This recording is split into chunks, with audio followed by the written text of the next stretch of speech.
Hello. Can you hear me?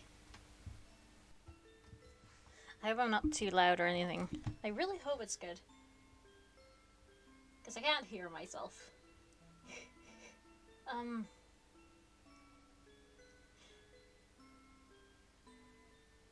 but yeah, we'll be starting another reading stream today with my mic for the first time. It's going to be faceless. Well, camless. So,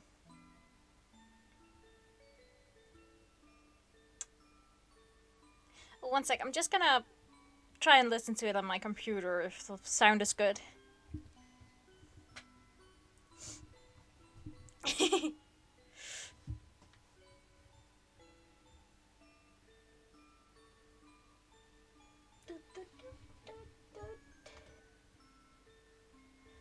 um,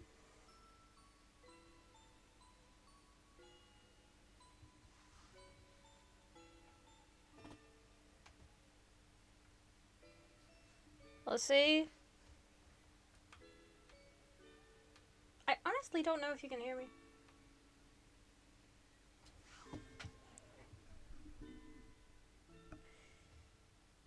Is this better?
Can you actually hear me?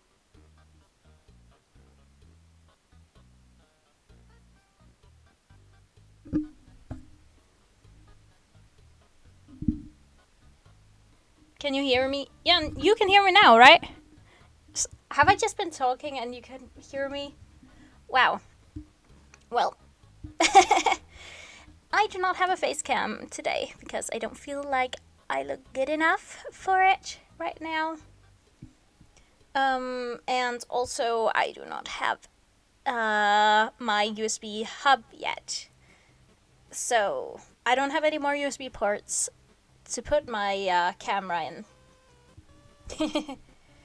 But I'm getting out tomorrow before 8 a.m., which is bad because I'm leaving 8:15 a.m. to take like this test-ish thing because I'm not in school right now and I need to make sure I'm eligible and all that shit. So, and that test starts at 9 a.m. and lasts for 3 hours. So, yikes. But yeah, I finally made a like pre-stream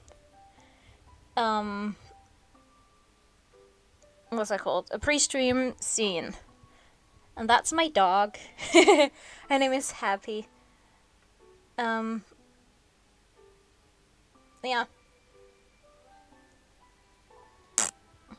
Yes. Anyway, I also made another scene.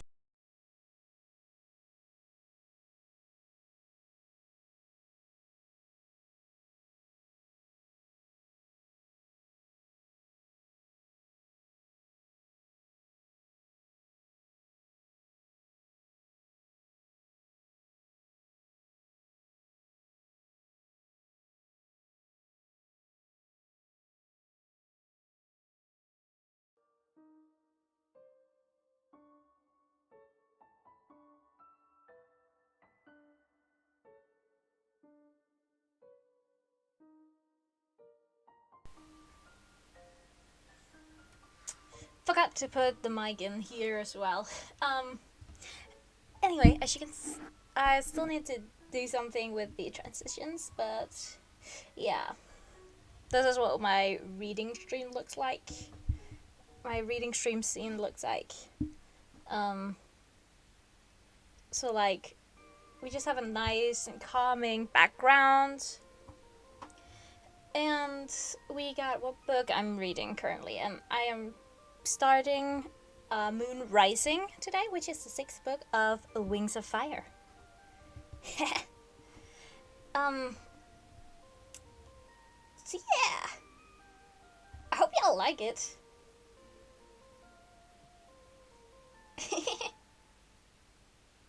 And I hope you all can hear me. Doo-doo-doo. And I still have the Undertale soundtrack going because it's so nice. It's nice. Honest, I love the soundtrack.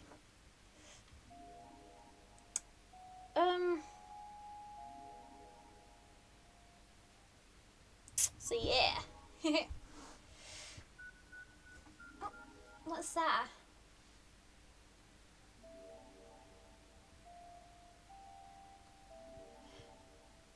Ooh, I got some frame drops. Maybe because I plugged this in after I, you know, started the stream. Maybe that's why.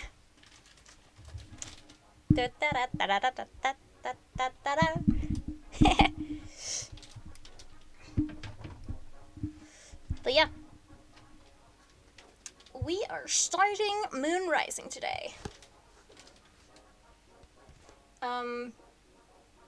And I'm going to read like the back of it, and then there are like this guide to the Dragons of Pyria, which has been updated.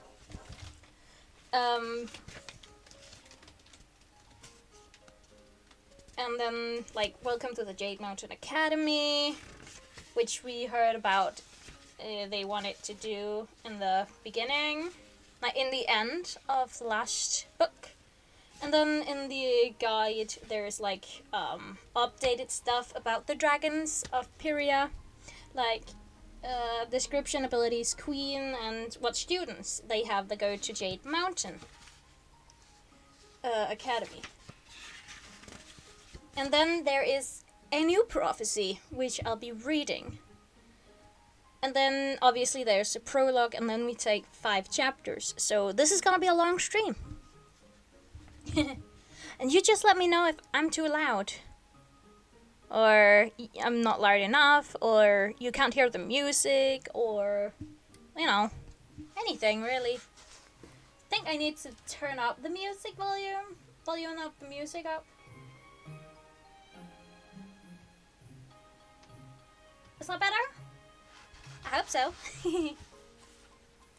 Anyway, we are starting with reading, you know, the back of the book, seeing what's in store for this book, what's in store for us.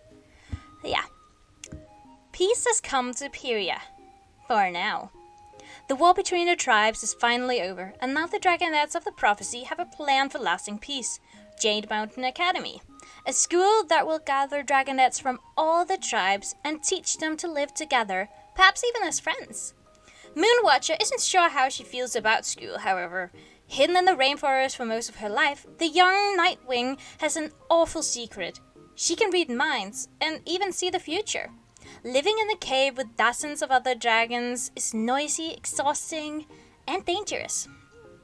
In just a few days, Moon finds herself overwhelmed by her secret powers and bombarded by strange thoughts, including those of a mysterious dragon who might be a terrible enemy.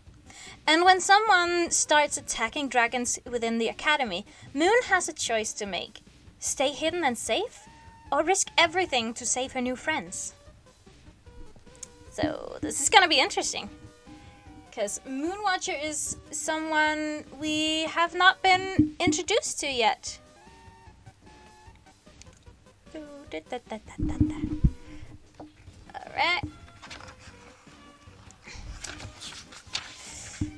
A Guide to the Dragons of Pyria, updated and edited by Starflight of the Nightwings.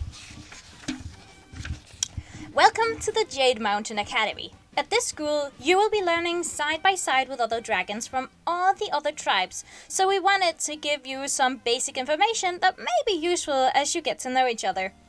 You have been assigned to a winglet with 6 dragons. The winglet groups are listed on the following page. Thank you for being a part of this school. You are the hope of Pyria's future. You are the dragons who can bring lasting peace to this world. We wish you all the power of Wings of Fire. So, in the Jade Winglet, we have the Icewing Winter, the Mudwing Umber, the Nightwing Moonwatcher, the Rainwing Kinkaju, the Sandwing Quibbly, the Seawing Turtle, and the Skywing Carnelian, I think it's, yeah. And then the Gold Winglet, we have the Icewing Icicle, Mudwing Sora, Nightwing Bigtails, Rainwing Tamarin, Sandwing Onyx, Seawing Pike, and Skywing Flame.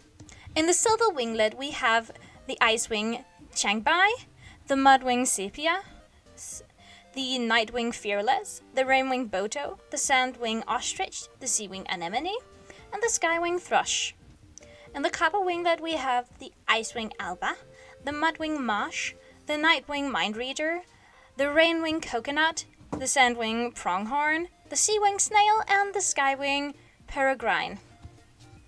And in the last winglet, which is called the Quartz Winglet, we have the Icewing Ermine, the Mudwing Newt, the Nightwing Mighty Claws, the Rainwing Siamang, the Sandwing Arit, the Seawing Barracuda, and the Skywing Garnet.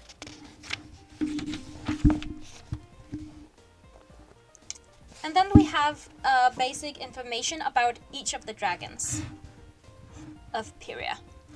We have Mudwings. Description: thick, armored brown scales, sometimes with amber and gold underscales. Large, flat heads with nostrils on top of the snout. Abilities: can breathe fire, if warm enough. Hold their breath for up to an hour.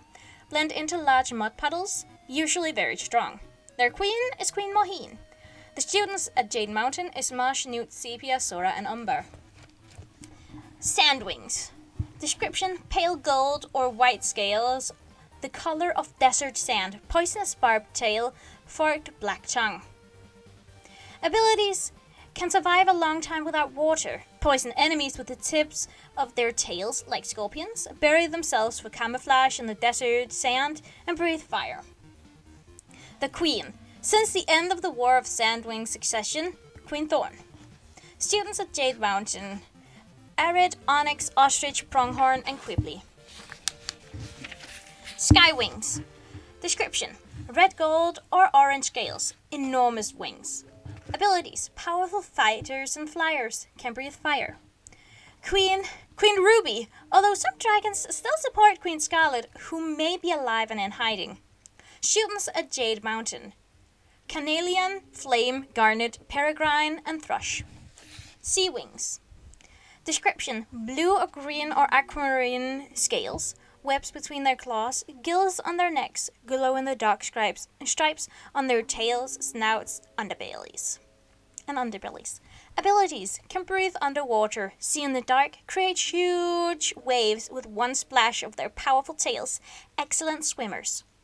The queen is Queen Coral. The students at Jade Mountain they have is anemone, barracuda, pike, snail, and turtle. Rain wings. Description: scales constantly shift colors, usually bright like birds of paradise. Prehensile tails. Abilities: can camouflage their scales to blend into their surroundings. Shoot a deadly venom from their fangs. The queen is Queen Glory. Students at Jade Mountain: Boto, Coconut, Kinkaju, Siamang, and Tamarin. Ice wings. Description: silvery scales like the moon or pale blue like ice. Rigid claws to grip the ice. Forked blue tongues. Tails narrow to a whip-thin end. Abilities: can withstand sub-zero temperatures and bright light. Exhale a deadly frost breath. Queen is Queen Glacier. Students at Jade Mountain is Alba, Changbai, Ermine, Icicle, and Winter. And last but not least, Night wings. Description: purplish black scales and scattered silver scales on the underside of their wings, like a night sky full of stars. Forked black tongues. Abilities: can breathe fire, disappear into dark shadows, once known for reading minds and foretelling the future, but no longer. The queen is Queen Glory. See recent scrolls on the Nightwing Exodus and the Rainwing Royal Challenge. Students at Jade Mountain: Big Tails, Fearless, Mighty Claws, Mind Reader, and Moonwatcher. That was all the dragons of Pyria. And now we move on to the Jade Mountain Prophecy. Beware the darkness of dragons. Beware the stalker of dreams. Beware the talons of power and fire. Beware one who is not what she seems. Something is coming to shake the earth. Something is coming to scorch the ground. Jade Mountain will fall beneath thunder and ice, unless the lost city of night can be found. Ominous, I know. So, prologue. 4 years ago, the volcano was restless, and so were the dragons of the Nightwing Fortress. Secret Keeper felt the mountain rumble under her talons as she hurried through the stone halls. There were too many dragons awake, too many witnesses who might wonder where she was going in the middle of the night. She kept her head down, but she felt the curious looks sliding under her scales with each dragon she passed. One sec.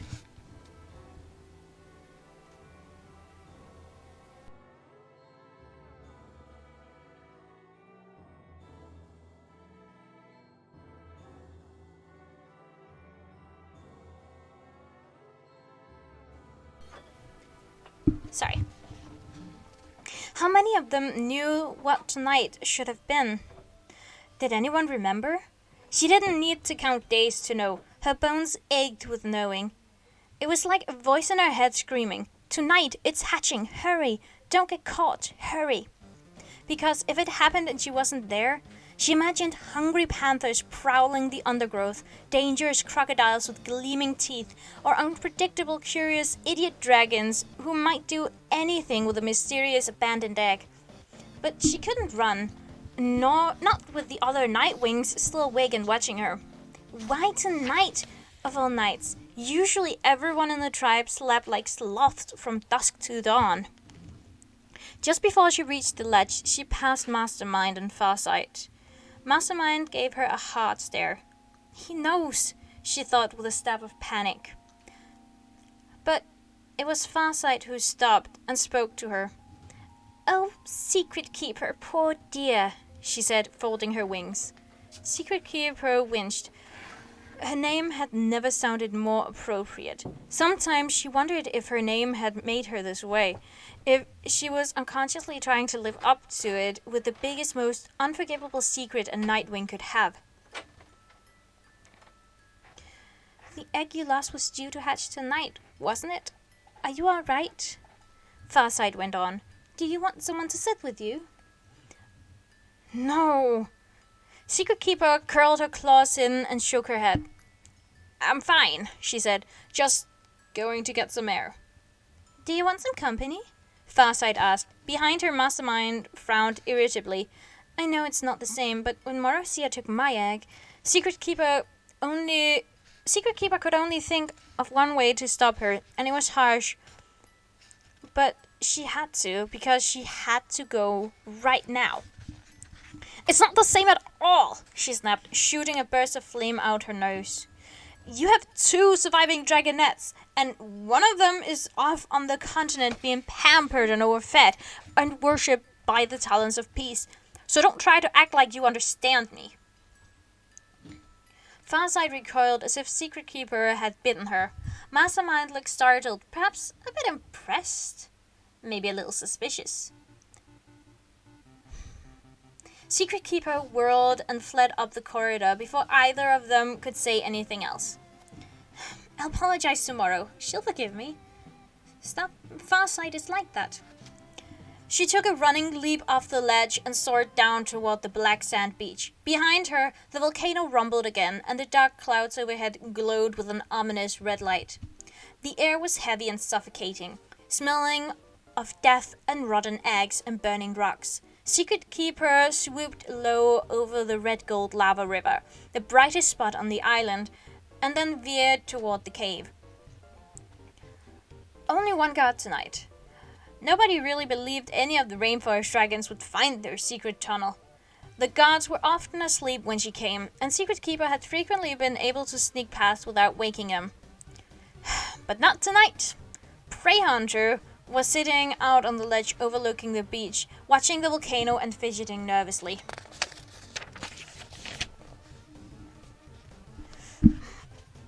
Do you think it'll be tonight? He asked her as she landed beside him. It took her a frightening, disoriented moment to realize he hadn't guessed her secret. He probably didn't even remember that she'd lost her egg. She was only one of many dragons who had in the last few years after all. He was talking about the volcano. No, Secret Keeper said, looking back at the hulking shape that loomed over all their lives. It can't be. Mastermind said we have more time before it erupts. Prey Hunter snorted. Right. And I'll remember why we trust him any minute now. She knew what he meant. If Mastermind was wrong, well, that was why she'd made her choice, wasn't it? That was the whole reason for her dangerous secret. Where are you going at this hour? Prey Hunter asked, eyeing her up and down. Shouldn't you have backup for night hunting? I'll be alright, Secret Keeper said. I just can't sleep, and thought. Maybe I'll bring back a sloth or a boar for greatness to give the queen. Ah. Prey Hunter nodded slyly, keeping our queen happy. Always a good idea. Right, see you soon then. Secret Keeper edged past him, her heart pounding. She bolted through the cave and into the tunnel that led to the rainforest. Hurry, hurry! It's happening now! You have to be there! She fell through into the clearest, most brightly lit night she'd ever seen in the rainforest. The worst luck. She'd have to hope that no rain wings were out for a moonlit stroll tonight. Even through the thick canopy of the treetops overhead, she could see that 2 of the 3 moons were full. Just like they were the night I left her here. Secret Keeper stopped. Her heart seemed to be doing some kind of painful aerial loops in her chest. Suddenly she just knew. She was certain. It would be female. She flew through the trees, following the small signs she'd left for herself. There wasn't time to travel quietly and cautiously. If a rainwing heard her and followed her, well, it wouldn't be a good night for that rainwing.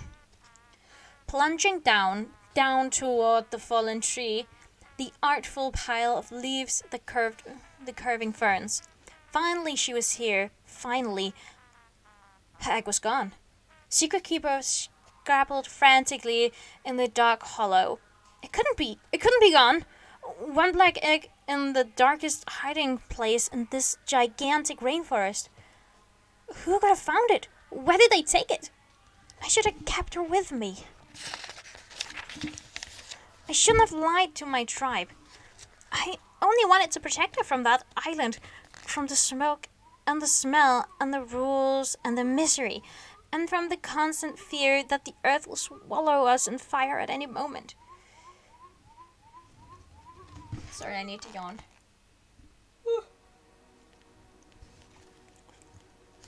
And now she's gone. This is my punishment for deceiving everyone. She whirled around, hissing, and her eyes caught on something. Not far away, there was a clearing where the moons broke through the trees and illuminated the forest floor.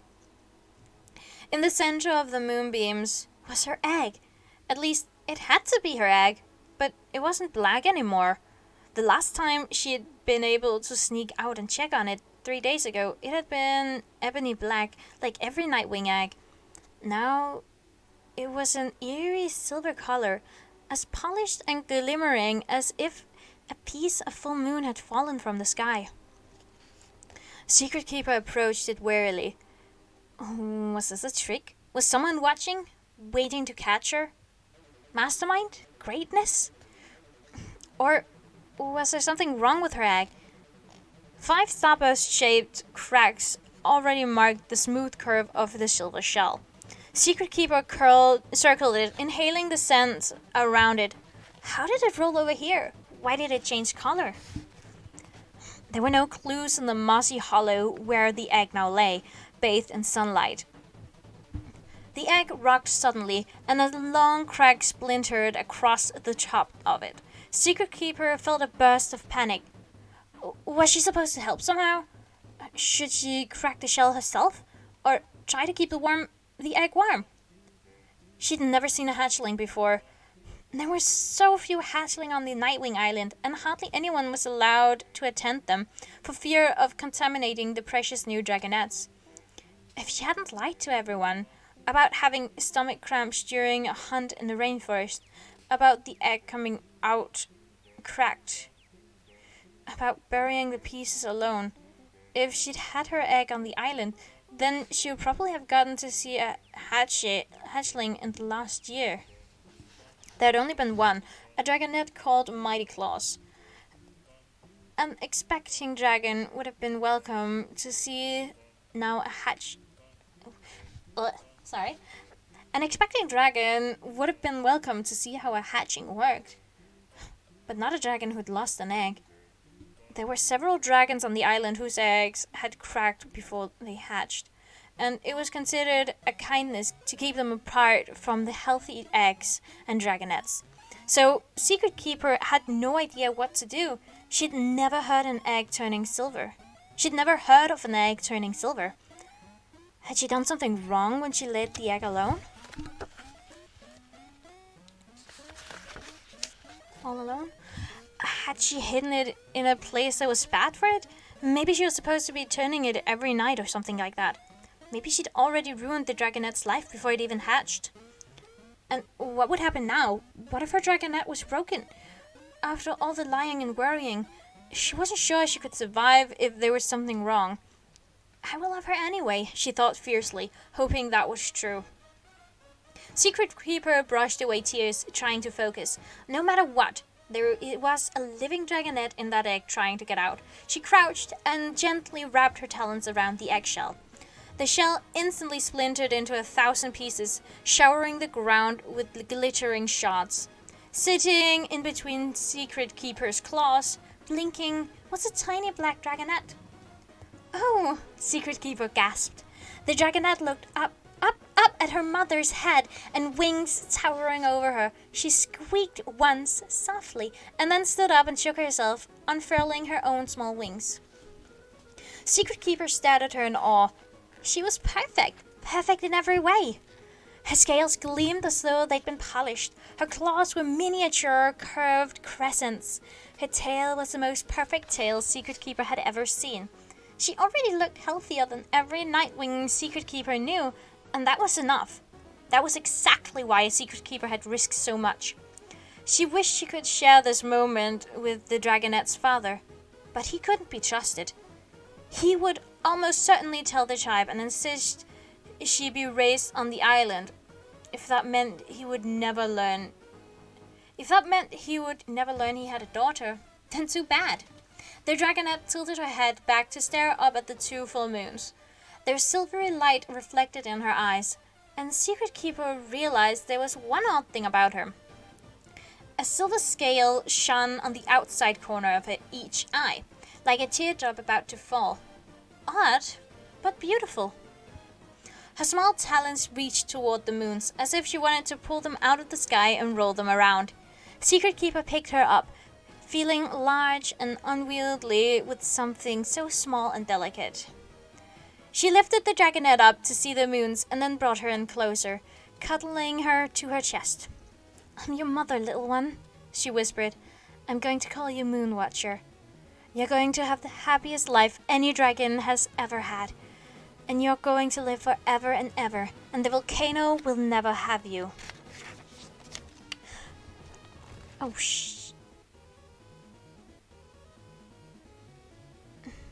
Moon Watcher squeaked again and leaned into her mother's warmth. Secret Keeper let go of the worrying and the guilt. She stopped thinking about what had happened and what was going to happen. She was right where she needed to be. A long, quiet time passed, and then... "Secret Keeper!" a voice bellowed from the treetops. Secret Keeper jolted awake. Her dragonette was curled in the curve of her wings, sleeping soundly. They were both brightly lit by the full moons overhead, and someone was shouting her name through the rainforest. "Prey Hunter," she thought. "That idiot! What if the rainwings hurt him?" Then she came fully awake and realized what would happen if he found her like this, with a secret Nightwing dragonette. Moonwatcher would be taken straight back to the island, and Secret Keeper would be punished for lying about her. She wasn't sure how, but she knew anything that involved being separated from Moonwatcher would be unbearable. "Moonwatcher," she whispered urgently. The dragonette opened sleepy eyes. "We have to hide you." "Ark," her daughter answered. "Come here." Secret Keeper scooped her up and hurried back into the darker shadows of the forest. Moonwatcher squeaked sadly and reached for the moonlight again. "No, you can't go out there. You have to stay hidden. Do you understand? You must not let any dragon find you, except Mommy." Secret Keeper crouched beside her hollow, where the fallen log and thick ferns created a hiding space. She tucked Moonwatcher into the shadows and started pulling foliage over her to conceal her. "Oh, sorry." A yawn. Moonwatcher asked. She reached out and caught one of her mother's claws in her small front talons. "Ark." "No, I can't stay," Secret Keeper said. "I'm sorry. You'll be safer if I go." Terrifying images flashed through her head. Nightwing hunters finding Moonwatcher by accident, or rainwings stumbling on her and taking her back to their own village. She mustn't be seen by any other dragon. What had Secret Keeper been thinking? Hiding an egg was one thing. Hiding a dragonette who could move and squeak and call for help was quite another. How could Moonwatcher possibly understand something like this? "I'll be back as soon as I can," Secret Keeper promised. Please don't leave the spot until I come, all right?" She realized that Moonwatcher was staring intently into her eyes, almost as if she was reading the images flashing through her mother's head. Is it possible? The scrolls say Nightwings once had mind-reading powers, but I thought that was just the lie we tell the rest of the tribe so they'll fear us. If it was ever true, it certainly hasn't been for the last several generations. Still, there was something about the way Moonwatcher was looking at her, not quite knowing what she was doing. Secret Keeper put the front talons gently on either side of Moonwatcher's head and whispered, "Oh, sorry, need to yawn again." And whispered, "Stay secret, stay hidden, stay safe." She thought as hard as she could as she could about the dangers of the rainforest, and especially the dangers of other dragons. She pictured Moonwatcher curling into the ferns and not moving until her mother returned. Moonwatcher blinked and then nodded slowly. She backed into the hollow and scratched leaves around herself. "Secret Keeper!" Prey Hunter shouted again. He sounded chillingly close. "See you soon, little one," Secret Keeper whispered. Her claws wanted to clutch the earth, to stay right here with the dragonette and never ever leave. It was harder than anything she'd ever had to do before, but she made herself turn and fly off into the trees. The cheers came, and she led them. Perhaps if he saw her crying, Prey Hunter would be too embarrassed to grill her about how she'd been for so... about her... Blech. Perhaps if he saw her crying, Prey Hunter would be too embarrassed to grill her about where she'd been for so long and why she was coming back with no prey. Her wing beats faded into the darkness, replaced by a chirping of crickets, the scurrying of lizards, and the strange, more unidentifiable noises of the rainforest at night. Somewhere not too far away, a jaguar roared. Several moments passed. "Ark?" said a small voice from the fern hollow. Nobody answered her. "Ark?" she said again softly. She was alone, with the shadows firmly wrapped around her, and no company except the frightening pictures her mother had left trailing through her mind. 2 hours old, and all she knew so far was that the world was a dangerous, terrifying place without her mother. "Ark!" Moonwatcher tried again. Rainforest noises, the small drip-drop of rain starting to fall. A long pause, and then barely a whisper. "Mummy?" Aww. End of the prologue. And now we're on to part 1, which is called Welcome to Jade Mountain.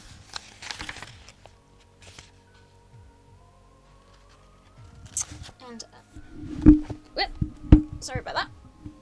And now is the time to drink some water for me, because that was quite a long text I needed to read right there. I drink water between every chapter, so so to make sure my throat doesn't get dry.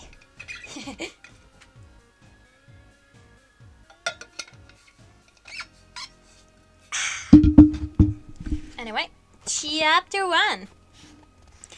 "I don't want you to leave me here," Moon said. She fit perfectly under her mother's wing, as if that spot had been shaped by the universe just for her. Like a sign, this is where you should be. Stay here for always. Certainly do not let your mother abandon you on a windy mountaintop positively swarming with strange dragons. They'd found a spot under a tree where they could watch the main arrival area for the school, which perhaps hadn't been the best idea now that Moon was fairly sure she'd seen about 1,000 different kinds of dragons, all of them entirely too loud. She shied away as 2 mudwings galloped past her, shouting and laughing. They looked so big and rowdy. How was she supposed to learn anything when she might get trampled at any moment by her fellow students? And what if they hated her? She wouldn't even have to do anything wrong, although that seemed awfully likely to happen anyway. They'd hate her for just being a Nightwing.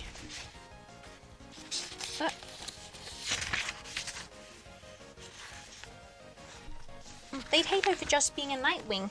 Everybody did, except the Nightwings, who hated her for not being enough of a Nightwing. "I really don't want to stay here," Moon said again. "I know," her mother said kindly, "but you have to. And it'll be good for you. I think you'll like it better than the Nightwing village, you'll see. At least Jade Mountain won't be full of Nightwings," her mind went on. "I like being wherever you are," Moon said, "and I don't mind the other Nightwings that much." "Most of them are awful, and you know it," Secret Keeper pointed out. They were both thinking of the stares, the whispers, the open jealousy and hostility when Secret Keeper brought her healthy, well-fed dragonette back into the tribe. That was 6 months ago, after the volcano destroyed their island and all the Nightwings had moved into the rainforest. Queen Glory had officially forgiven her for breaking tribe rules, but that didn't mean anyone else had. Here you'll be with much nicer dragons, like Sunny and Starflight. Remember you met them and liked them? I want to be with you, Moon replied simply. It wasn't fair to finally be given all the time she wanted with her mother, to be with her every moment of the day, instead of stolen hours a few times a week, and then to have it all taken away again. I'll visit, her mother promised. You'll see me all the time, and you'll make friends here. I'm sure you will. Well, I hope you will, my little weird diamond. I'm not a weird little diamond, Moon protested. Secret Keeper crouched and put her face right in front of Moon's. You need to stop doing that, remember? She whispered. If you only hear it in your head, don't respond. No one can know about your curse. Everybody thinks Nightwings don't have powers anymore. They won't know what to do with you if they find out. And how will you make friends that way? Her mind worried. If you keep guessing their thoughts and making them uncomfortable. Or they might not believe you, and then they'll hate you for lying. And don't let them find out. So don't let them find out, alright? I know, Moon answered. Stay secret, stay hidden, stay safe. All the years of pretending to have mind-reading powers had made the Nightwings truly fear the idea of any dragon reading their minds. She paused. So, isn't this really dangerous? What if I make a mistake here with all these different kinds of dragons around? You won't. You'll be careful, Secret Keeper said firmly. I know it's terrible to be the way you are, but if you keep it a secret, you can have a normal life. No one needs to know that you're not a normal dragon. Understand? Are you ready to go inside? Not yet, Moon said. Can we watch for a little longer? Secret Keeper sighed. Sure. She's so nervous all the time. I'm sure I was never that nervous when I was a dragonette. Moon frowned up at her mother. She was glad the mind listening only went one way. But sometimes, like now, she wished her own mind could shout back, Don't you think maybe there's a reason I'm like this? Oh, look! Secret Keeper said obliviously, her eyes lighting up. She pointed to the sky where blue and green wings were sailing down toward them. Sea wings! Do you see the one with the ropes of pearls? I think that's their queen. Queen Coral, Moon recited. One thing she could do that didn't involve being stared at by other dragons or accidentally saying the wrong thing was study. And so she'd done a lot of that to prepare for Jade Mountain Academy. Those must be her two daughters. Those two must be her daughters, since she never lets them out of her sight. I don't know who the other one is. Remember not to show off, her mother said. I mean, thank you for telling me, but the other dragons might not like you if you always know all the answers. Moon stared down at her claws. It was pretty clear from Secret Keeper's thoughts that her mother was a lot more worried about whether other dragons would like Moon than she was about whether Moon would like them. That, in fact, didn't seem to be among her concerns at all. A deep blue sea wing came barreling out of the entrance cave as the other sea wings landed. You came! She called happily. Her wings flared out and wrapped around the older daughter, who was a pale white pink, like the inside of seashells. The smaller daughter, who had to be less than a year old, bounced around their hug, yelping and trying to get in. She was attached to the queen by a long harness, which kept getting tangled under her talons and tripping her. I'm really not sure about this, Queen Coral said in a rumbly voice. She was the same shade of blue as the sea wing who was now being tackled by the little dragonette. In fact, Moon guessed they might be mother and daughter. Oh, I'm a snail brain, she realized. That must be Tsunami. The famous Sea-Wing princess from the prophecy had been in the rainforest for a while, but Moon hadn't met her before Tsunami left to work on getting the Jade Mountain Academy ready. "It'll be great," Tsunami promised the queen. "I'll take care of an anemone, I promise." She grinned at her sister.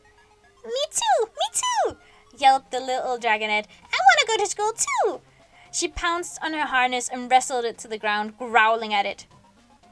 "You are much too young," Coral said sternly. She tugged the little princess upright. "I can't risk anything happening to you, especially while Anemone is this far away." "Maybe next year, Auklet," Tsunami said. The little dragon beamed hopefully. The queen frowned at Tsunami. "And I'm only letting this happen because..."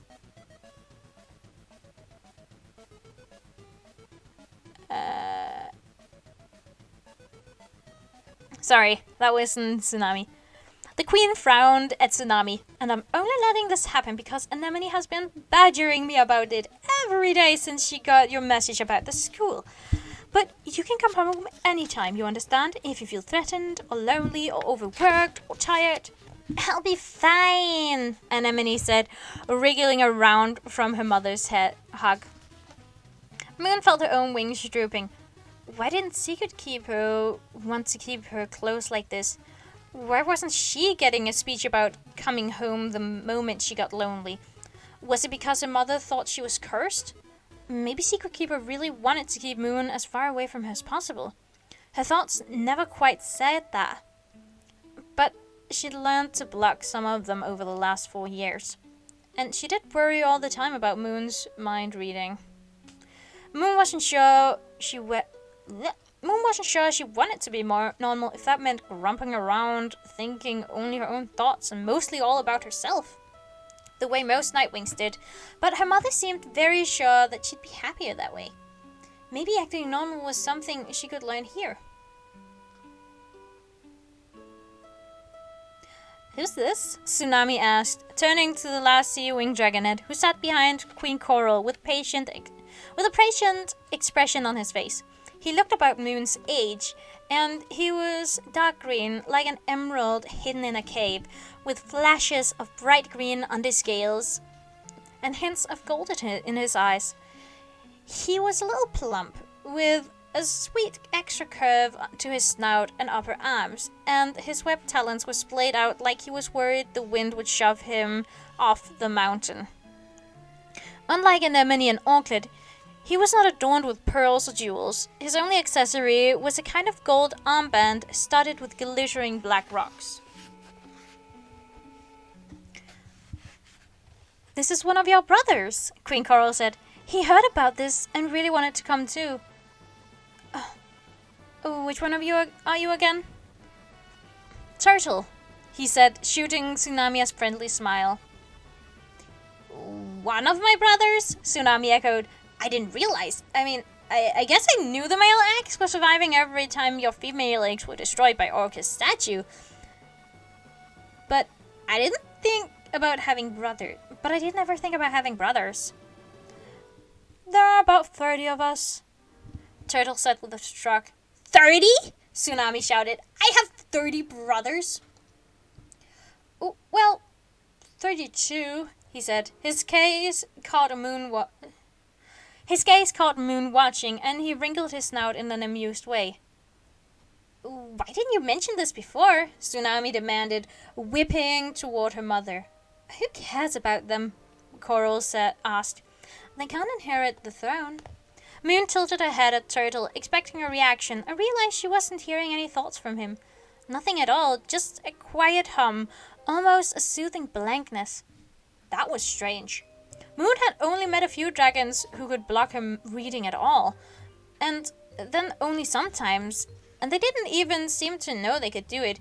A couple of Nightwings had prickly metal shields around some of their secrets.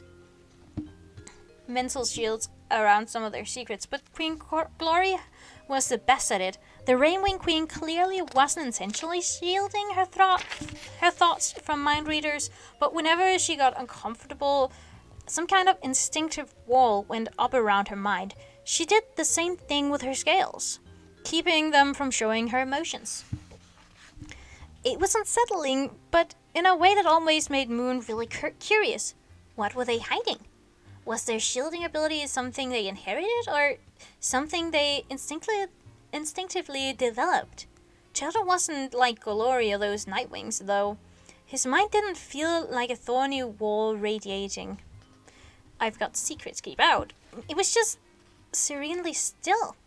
How is he hiding his thoughts so absolutely? He looked so placid and ordinary.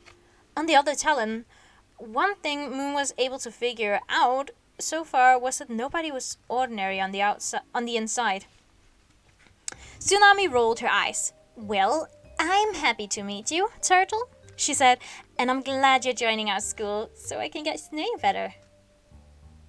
I want to see everything before I leave, said Queen Coral. Moon caught twin threads of annoyance from Tsunami and Anemone, but Tsunami just nodded. Of course, come inside. As the sea wings disappeared into the cave, Turtle looked back at Moon one more time, and Moon suddenly had a dizzy, tilting feeling that the mountain was sliding down toward her. Darkness flashed before her eyes, and then a strange image, in bits and pieces like a puzzle whirling together. A beach. Sunlight, and Turtle pinning Anemone to the sand as the white-pink dragon writhed in pain. Then it was gone, and when she blinked, so was the Seawing family. End of chapter 1. Oh my gosh! She just had a vision. I'm pretty sure she just had a vision. Oh my gosh!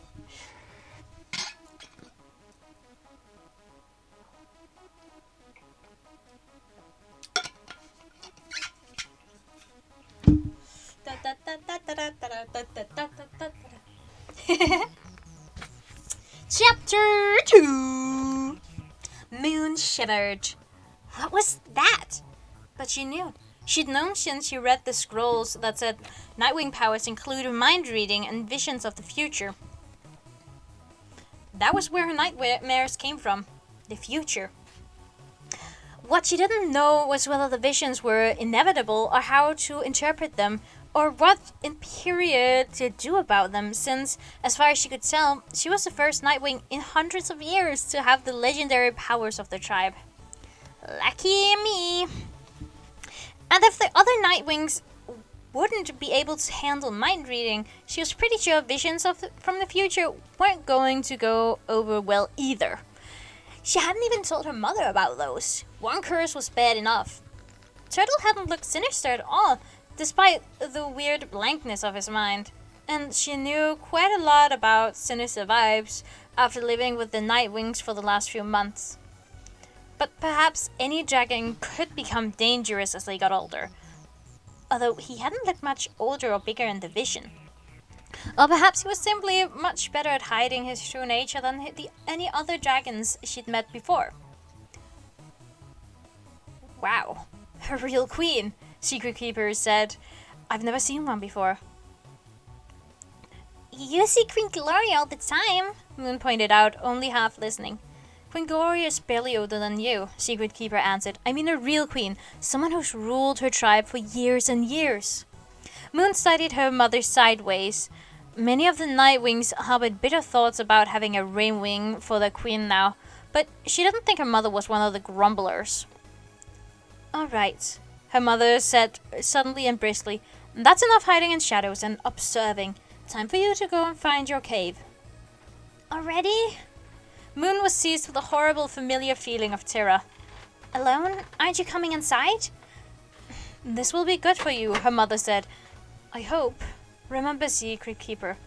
Be strong, just turn and fly away. I love you, and I will see you soon.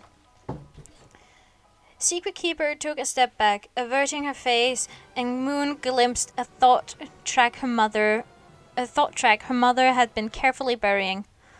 Oh, I hope this is the right thing. What am I doing? How do I know if this will be good for her?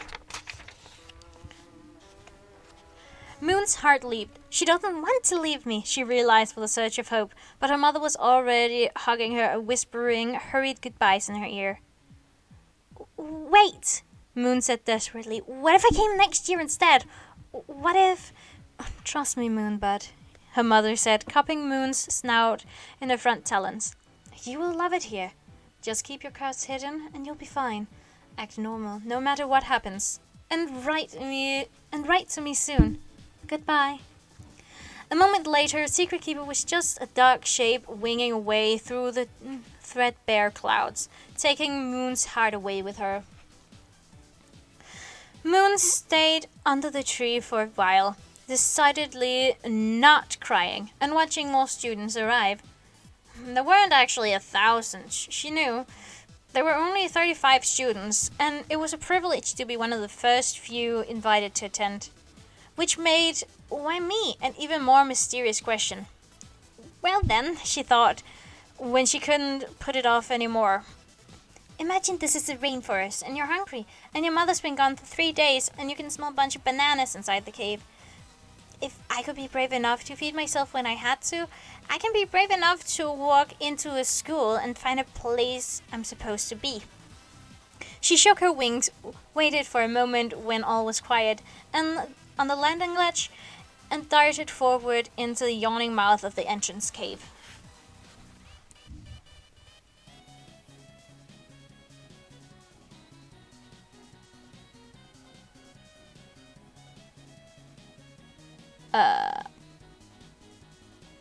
Okay. Hello! A voice accosted her loudly, while Moon's eyes were still adjusting to the dimmer light inside. Welcome to the Great Hall of Jade Mountain! Let me guess, you're Moon Watcher, aren't you? I'm tremendously good at guessing. In fact, one might even say I'm mysteriously good at it. The welcoming dragon, whose scales were midnight black, lowered her voice, almost as though I'm reading your mind, eh? Moon stared at the Nightwing in fright. Had she been discovered already? Before even saying a word? What will Mother say? Just kidding, said the older Nightwing. Maybe. I'm Fate Speaker. I'm not a teacher like the others. I'm just helping wherever I can. Here's your welcome scroll and your map. She thrust 2 scrolls into Moon's talons. Hey, look! You have silver scales next to your eyes like I do. Just like I do. Yours are bigger and sparklier, though. It is Moonwatcher, right? Yes, Moon. Now she recognized this Nightwing, which she should have been able to do from her first thought. She only knew 2 Nightwings apart from her mother, who didn't radiate gloom and anxiety. Starflight had a more thoughtful energy, while Fate Speaker's hopefulness poured out of her like over-enthusiastic sunlight. Moon had seen the 2 of them from afar in the Nightwing village several times, although they both had chosen to live with the Rainwings instead. She glanced around, wondering hopefully if Starflight was nearby. He was a Nightwing from the False Prophecy, and he'd been blinded when the volcano exploded. Usually Fate Speaker was with him, guiding him, but not today. The enormous entrance cave looked as though it could fit 400 dragons comfortably, with room for more to soar overhead. Sunlight poured in, illuminating the craggy walls and rippled ceiling, where cascades of golden brown stalactites hung down, some of them reaching all the way to the floor to form twisted columns. Hanging against the back wall was a huge bronze gong with 3 flying dragons carved into it. A banner woven of green vines had been strung from one massive stalactite to another in the center of the cave, with letters spelled out in giant purple and white flowers. Welcome, students. 2 tunnel openings yawned along the left wall of the cave. 2 more on the right. Got it on. Next to each other, a map was posted showing where the tunnels went. The whole cave was busy with bustling dragons, families saying goodbye, friends saying hello, a few dragons carrying around prey and scrolls. But Moon didn't see Sunny or Starflight anywhere, to her disappointment. Her mother was right. They had been kind to her, and Moon liked them. She particularly liked that, for the most part, their thoughts matched what they said and did. Moon, moon, moon, Fate Speaker muttered, rolling a scroll between her claws on the floor and scanning it closely. Ah, there you are. Second tunnel on the left, fifth cave on the right. She flicked her tail and grinned at Moon. You're going to love your clawmates. Apparently I'm going to love all sorts of things, Moon thought. And then she noticed that Fate Speaker had said, clawmates? She echoed, what are those? The dragons you're sharing a cave with, Fate Speaker said brightly. Moon's wings shivered involuntarily, all the way out to her wingtips. Sharing a cave all the time? Ooh, here comes some nice wings, Fate Speaker cried. Want to stick around and meet them? No thanks, Moon stammered. She hurried to the second tunnel on the left, and as she turned into it, she heard a whoosh of wings and felt a cold chill sweep through the cave. She peeked back around the corner and saw two haughty-looking ice dragons pace inside, frowning. No, she definitely did not want to meet them now, or in fact, ever. Fifth cave on the right, Moon murmured to herself, moving on. The tunnel wound in a curving shape, like a slithering tail, down into the mountain. Sorry.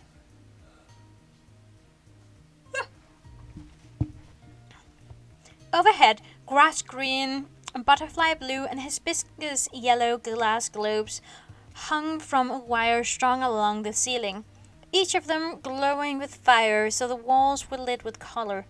It didn't feel like she was going underground. It felt more like the sunlit canopy of the rainforest. Moon had been picturing dark gray tunnels and cramped stone caves, but now that she thought about it, she realized Suddy wouldn't have wanted her school to be anything like the gloomy caves under the mountain where the prophecy dragonets grew up.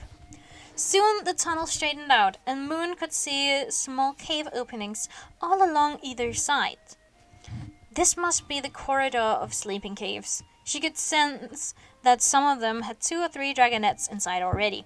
Each cave she passed seemed to be bristling with chatter and wings and claws and spiky thoughts that clamored for space in her head. Father said they have a library. I'm going to learn to read. Oh, I hope I'm not the only one who can read yet. Oh, I hope I'm not the only one who can't read yet. That would be so embarrassing. What do they eat up in the mountains? We'd better get seagulls sometime. And soon. Gosh, I'm hungry. Would anyone be mad at me if I went looking for seagulls? That was a mudwing. And the first one was a rainwing. I wonder where the prophecy dragonets are. I wonder if they'll notice me. It's so cold here. I miss the desert. And they really expect me to share a cave with a rainwing? Moon scrunched her eyes shut, trying to hold back the headache. This was what it had been like when she first joined the Nightwing village. After the peace and quiet of solitary life in the rainforest, all those voices in her head had been a horrible shock, especially when they were also resentful and hostile. They still echoed in there, even though the Nightwings were too far away now for her to actually hear them. It's not fair. Secret Keeper should be punished. I bet she thinks she's better than us. Imagine getting to eat every day. That dragonet doesn't know anything about our tribe or what we went through living on the volcano. How can she ever be one of us? She had a feeling, perhaps more of a wishful hope, that there should be a way to block out all the voices. But of course, there was no one who could teach her how to do that. Mostly she dealt with Nightwing noise by escaping to the tallest tree or farthest waterfall. But where could she go here? She'd be stuck in classes or trapped in a cave with her clawmates. Her brain would always be full of the din of other dragons. I'll figure it out. I'll make this work. I'll run back to the rainforest and deal with Mother's disappointment. Moon opened her eyes again and fixed her gaze on the 5th cave. She squeezed past a pair of chattering sandwings who were taking up most of the tunnel, and one of them stared at her intently with his obsidian black eyes. Nightwing flashed through his head. Dawn doesn't like them. We just sent a couple back to Glory as prisoners. We have no idea what they can do in battle yet, especially if it's true they really have no powers after all. Needs further study. She's kind of cool looking, with those silver scales by her eyes. Seems nervous, twitching her wings back to look smaller than she is. Up to something, or shy? Moon tried not to look back at him as she went by. She tried to see him unobtrusive and harmful and part of the shadows. Her sleeping cave had a few stalactites hanging over the doorway like jagged teeth. She dug inside and found more firelit glass globes strung across the ceiling in here. One green, one a fiery gold red, and one yellow. Two more globes, unlit, rested on ledges on either side of the door, and there was another at her level on the far side of the cave. She picked each one up and breathed a small flame onto the candles inside to set them alight. They then surveyed the space nervously. It was nicer than she'd expected. The doorway made up one wall, and a sleeping spot had been arranged along each of the other three walls. One of these was a bare rock ledge, another was a pile of rainforest leaves and mosses, and the third was a woven green hammock ingeniously suspended from the roof. Moon hesitated. It seemed as if the beds had been deliberately designed with different dragons in mind, but she wasn't sure which one was meant for her. She knew which one she wanted, but how could someone else have guessed what she'd like? Maybe she should wait for her clawmates and see what they wanted. I wish I could have a private cave. Maybe if I asked Starflight really nicely. She noticed that there were also 5 mahogany scroll racks arranged around the cave, about the height of her foreleg, each polished until they were as smooth as her scales. There was an empty one next to each bed, and one on either side of the door. She took a closer look and realized with a jump of happiness that the one by the door was filled with scrolls. A little sign above these two said, "Free reading. Hope you like them." Moon slid her welcome scroll and her map scroll into one of the empty racks, then wrapped her tail around her back talons and started going through the scrolls by the door. It was a mix of all the kinds of things that interested her. History, adventure stories, ancient legends, encyclopedias of all the plants and animals in each tribe's territory. Suddenly she remembered Starflight finding her with a scroll one day. He'd quizzed her on what she liked to read. If he chose these for me, he must have been listening. She noticed that there weren't any of the recent scrolls about the Dragonets of Prophecy and their epic quest to end the War of Sandwing Succession. She guessed with a smile that whoever had selected these, Starflight, Sunny, Glory, found those particular scrolls rather embarrassing. She also found one early reader scroll that must have been written for tiny dragonets, with giant letters and a guide to the alphabet. This seemed so out of place that she sat and puzzled over it for a minute. Is this for one of my clawmates? Am I going to be living with a 1-year-old? Her mother had mentioned that the academy would take dragonets of various ages, so maybe it was possible, although it seemed weird.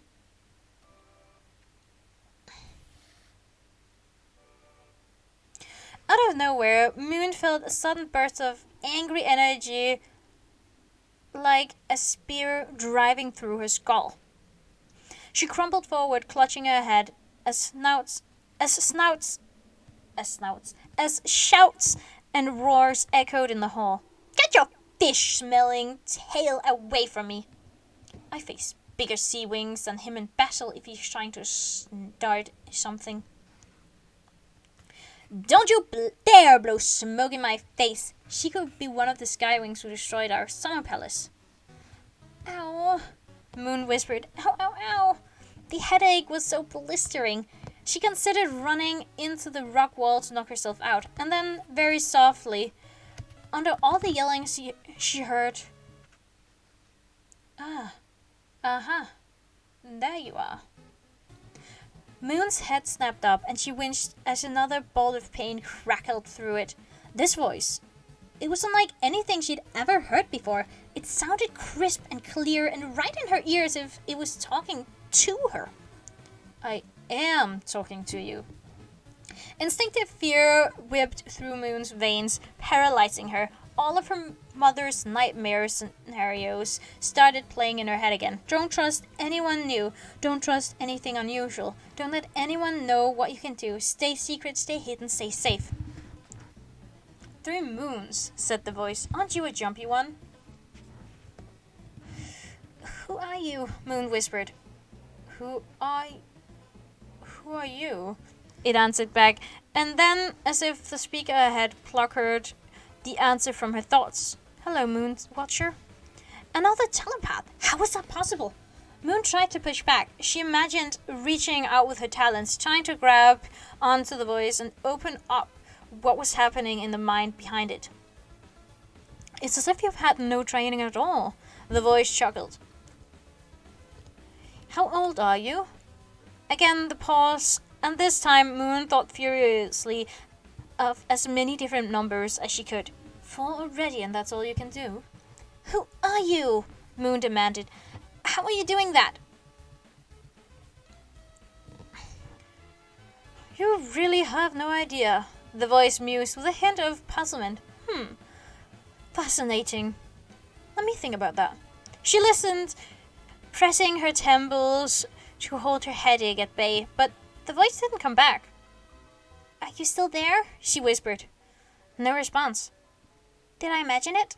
Maybe I imagined it. Maybe the headache and all the noise out there just confused me. Maybe mind reading is finally driving me crazy. She shook her head and blinked.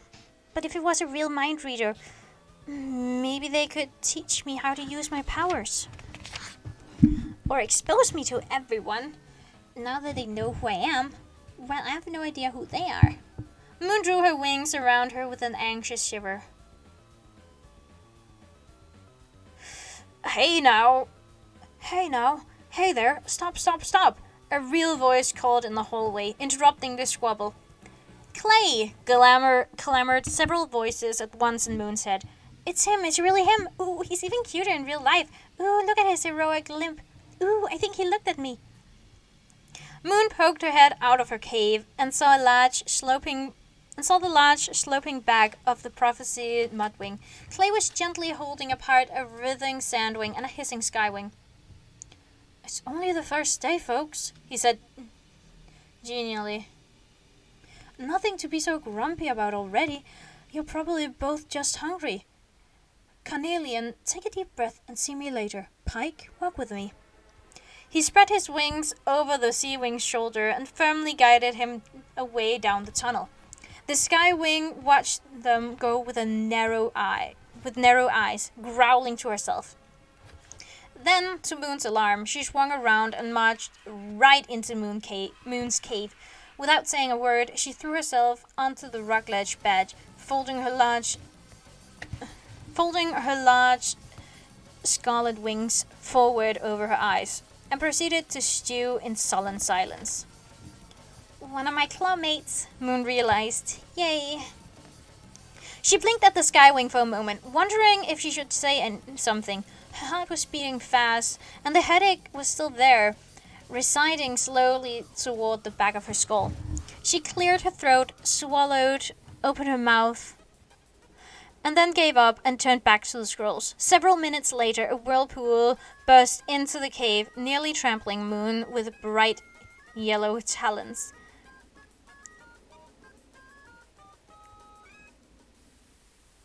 Oh my gosh, sorry! It yelped. I didn't even see you there. I guess that's Nightwing skill hiding in the shadows, right? They put me with a Nightwing? Hollowed her brain.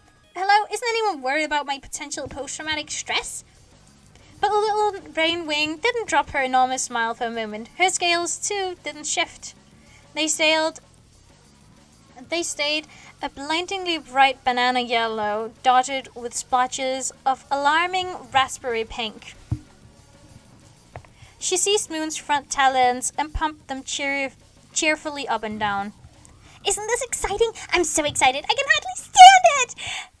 That's why I'm this color, by the way. I've been trying all morning to turn myself into something more dignified, and I can't do it. My scales are all like, yay, we're really here, and will not listen to me.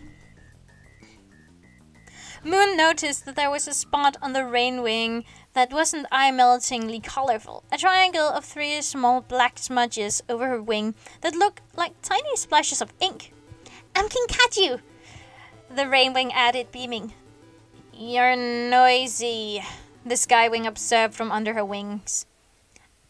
I love this place, Kinkaju said. She let go of Moon and bounced over to the hammock while her thoughts went, essentially, library, art, friends.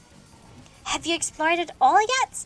This is the most amazing library. Not that I can read yet, but oh my gosh, I'm working on it really hard.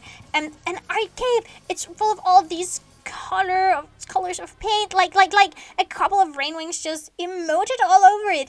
You guys, we should make amazing paintings and then decorate our cave with them. Wouldn't that be amazing? I might literally die of joy, said the skywing flatly.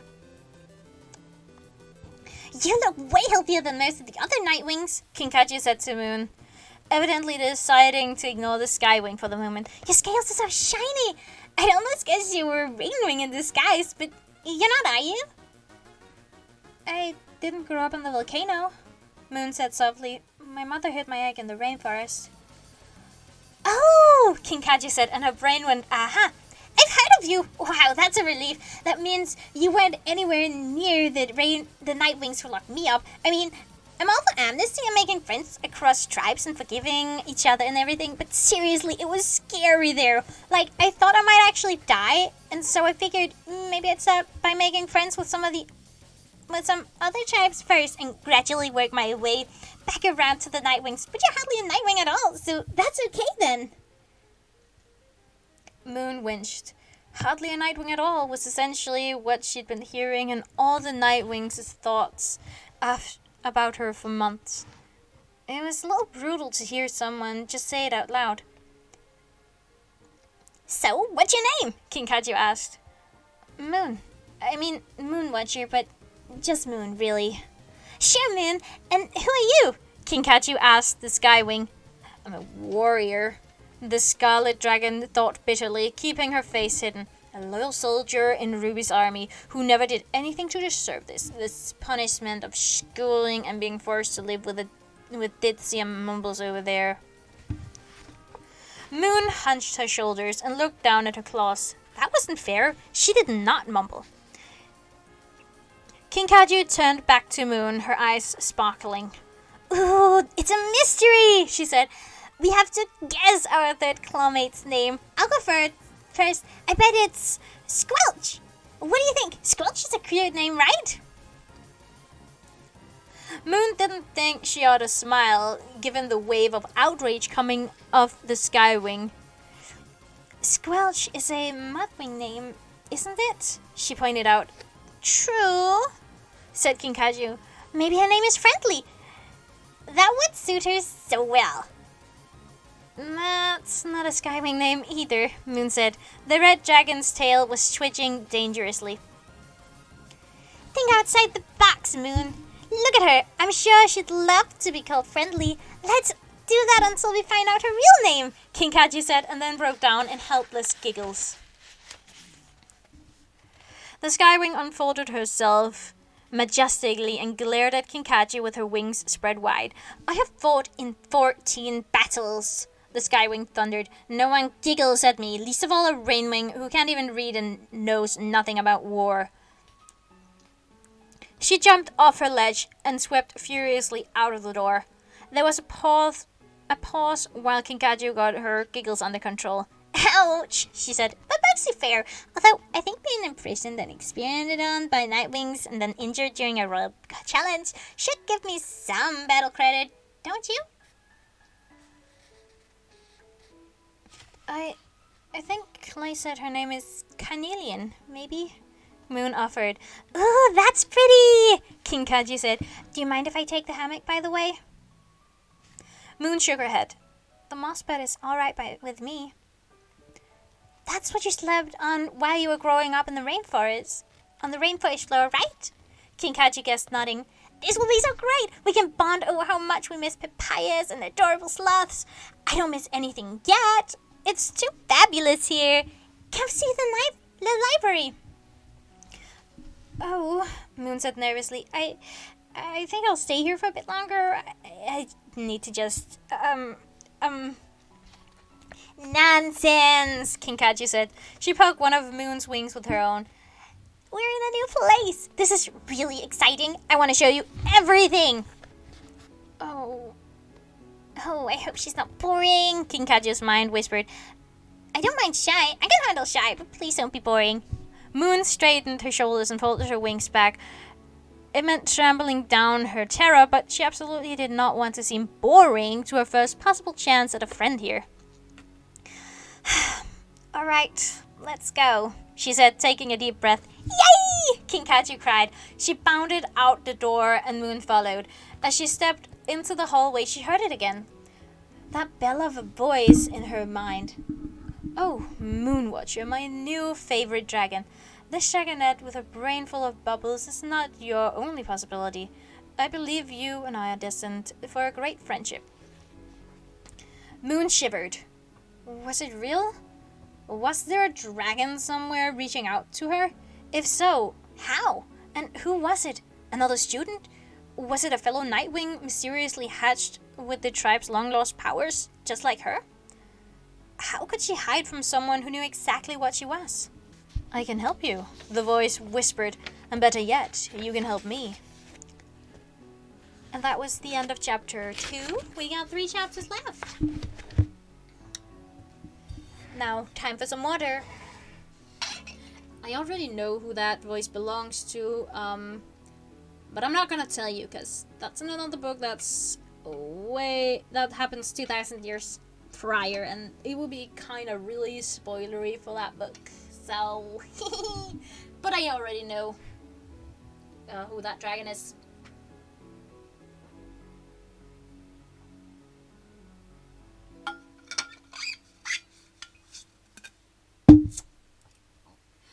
Oh dear.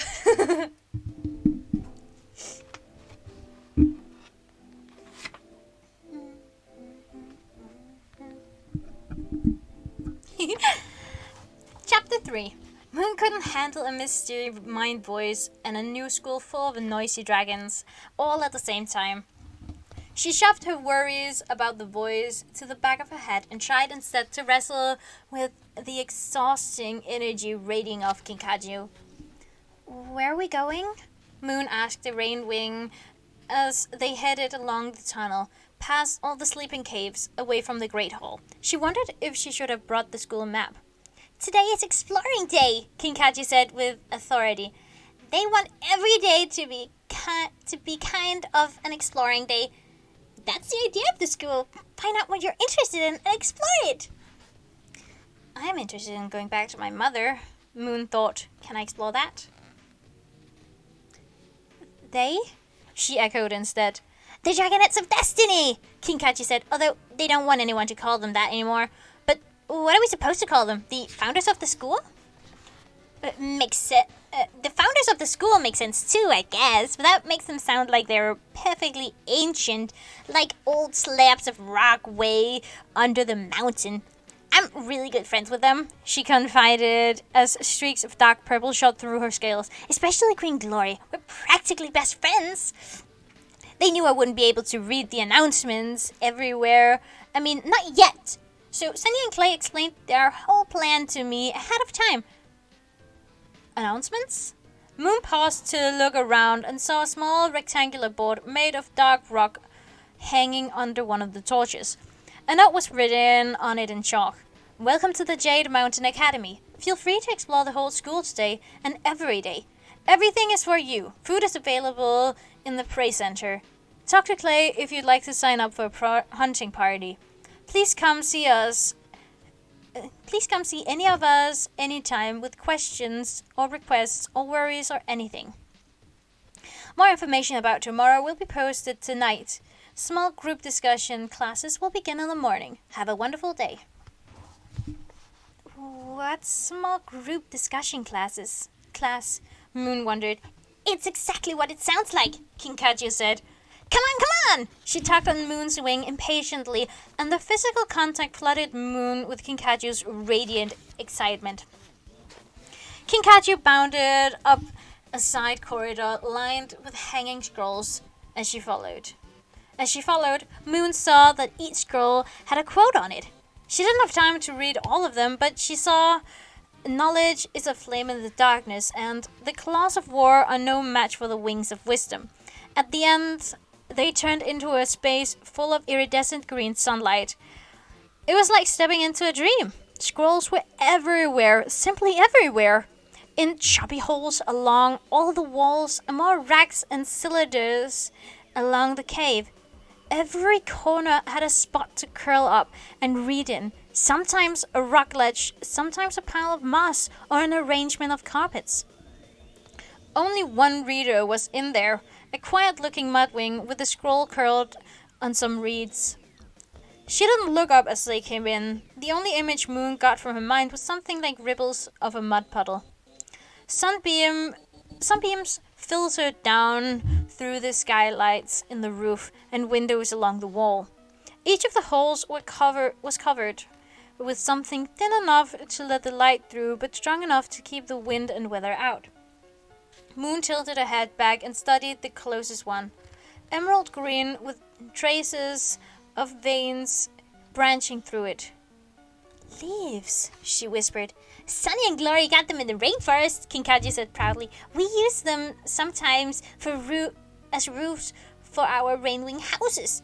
Aren't they perfect for library windows? Hi, Starflight! She bounded over to a circular wooden desk in the center that was labeled Librarian. A dark head popped up from behind the desk. Hey, Kinkajou! The blind Nightwing leaned forward with a smile as Kinkajou brushed his claws with hers. Is that Moon with you? Hi, Moon said shyly. There was nothing ever hurtful in Starflight's thoughts. His brain was always busy, but he never thought of her as not a real Nightwing or dangerous and untrustworthy. He was like her, an outsider in his own tribe, and he liked squirrels too. She could hear the back of his mind ticking through all the things he needed to do to get the library completely ready. But he smiled in the direction of her voice. Here's your library stamp, he said, sliding something out from under the desk. I thought you might come by today. Library stamp? Moon echoed curiously, taking it from him. It was a small rectangle of wood, as long as 2 claws, with her name carved backward in raised letters on one side. We're testing out a system, he said. I'll show you. He brushed his talons over a row of scrolls lined up under the desk. Moon spotted a name carved at the wooden end of each one, arranged alphabetically. Starflight touched them lightly until he felt hers, which was pulled out and partially unrolled. The scroll was completely blank. When you want to borrow a scroll, he said, you bring it up to me here. Each one has a unique carved stamp on the end, like these two. I'll stamp your name scroll with that end to show that you checked it out. And then you bring it back to stamp your card over the first image to show that it's been returned. Does that make sense? I think so, Moon said. She turned the stamp over in her claws. She'd never had anything that was really her own before. Can we have a pouch to keep it in? Kinkajou asked. Of course, Starflight fumbled under the desk again for a few minutes, then pulled out a soft blank leather pouch on a silver chain. Moon slipped the stamp into the pouch and put the chain over her neck. It felt like her very first treasure. Thank you, she said. Let me show you how I can help you find anything, he said. She had a flurry of worried what-ifs start up in his mind, circling a well-worn track of anxiety about how to be a blind librarian. She also heard him firmly beat those worries back. He smiled in her direction again. I've been practicing to get the whole space memorized. Moon wondered how she could ask for what she really needed. Do you have any scrolls about ominous voices in your head? Sora, are you still here? Starflight asked, raising his voice a little. The Mudwing by the windows lifted her head and nodded. He can't see you, Kinkajou reminded her in a loud whisper. Yes, she's still here. Sorry, the brown dragon said softly. It's all right, Starflight said. The twinge of sadness in his thoughts didn't spill into his voice. Sora, this is Kinkajou and Moon. Sora is one of Clay's sisters. Ooh, Kinkajou said. How does it feel to be related to someone famous? Probably a bit like being best friends with a queen, she answered herself, grinning ridiculously. Which I am, just incidentally, so, I totally get it. Sora's smile was shy, and now Moon could see tremors of anxiety in her that felt an awful lot like Moon's own fears.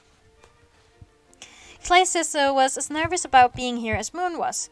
It was sort of reassuring, actually, to find someone as scared as she was. Nice to meet you, Moon said. Maybe she could be my friend too. Maybe Mother was right.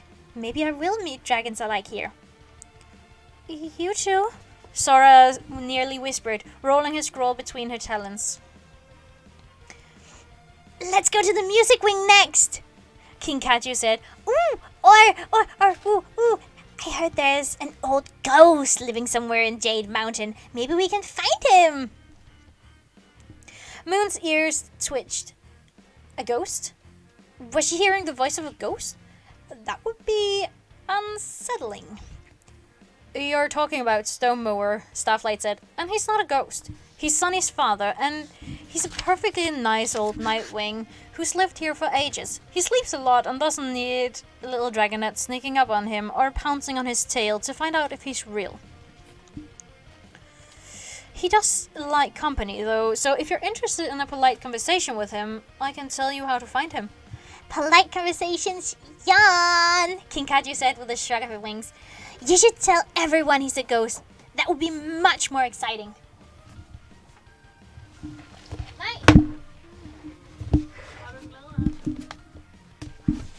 One sec.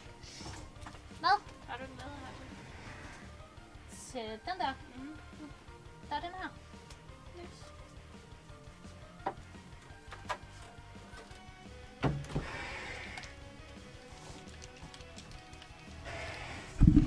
Sorry about that.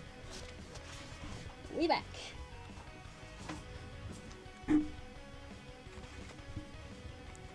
That would be much more exciting.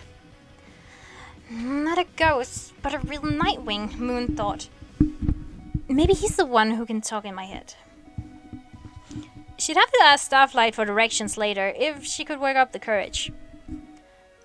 Are you hungry, Moon? Kinkajou barreled on. I might be hungry. We go find the parade center. I haven't done that yet. Which way to the parade center, Starflight? He touched his desk lightly, as if orienting himself, and then pointed at one of the 3 corridors that led away from the library. Sora, you wanna come? Kinkajou asked before Moon could even think to invite the dragonette herself. The Mudwing shook her head quickly and buried her nose in her scroll again. Alright, see you soon, Kinkajou called over her shoulder as they left. This passageway slanted back down, and Moon thought out toward the open air. They passed a couple of branches, but Kinkajou barely glanced down them before continuing straight. After a few minutes, Moon caught the scent of living prey up ahead, and the jumble of several voices, both real world and inside her head. Uh-oh. This was even worse than it sounded. The prey center was total chaos, the opposite of the serene, well-ordered library. It was a mammoth cave open to the air on one side, looking out over a mossy, boulder-strewn slope, towering cliffs, and faraway peaks. There was a low wall of rocks built across the bottom of the opening, useless against dragons, of course, but perfect for keeping prey trapped inside. A fast-flowing river swept along the wall opposite the opening, disappearing through an archway into the next cave. And there was prey all over the place. Shaggy, bleating sheep blundered helplessly under the dragon's talons, yelling in panic. Several speckled brown chickens, quail and pheasants were racing around the floor, periodically bursting skyward in an explosion of feathers and squawks. In one corner, a fat black bear was squaring off with a dragonet twice its size, growling.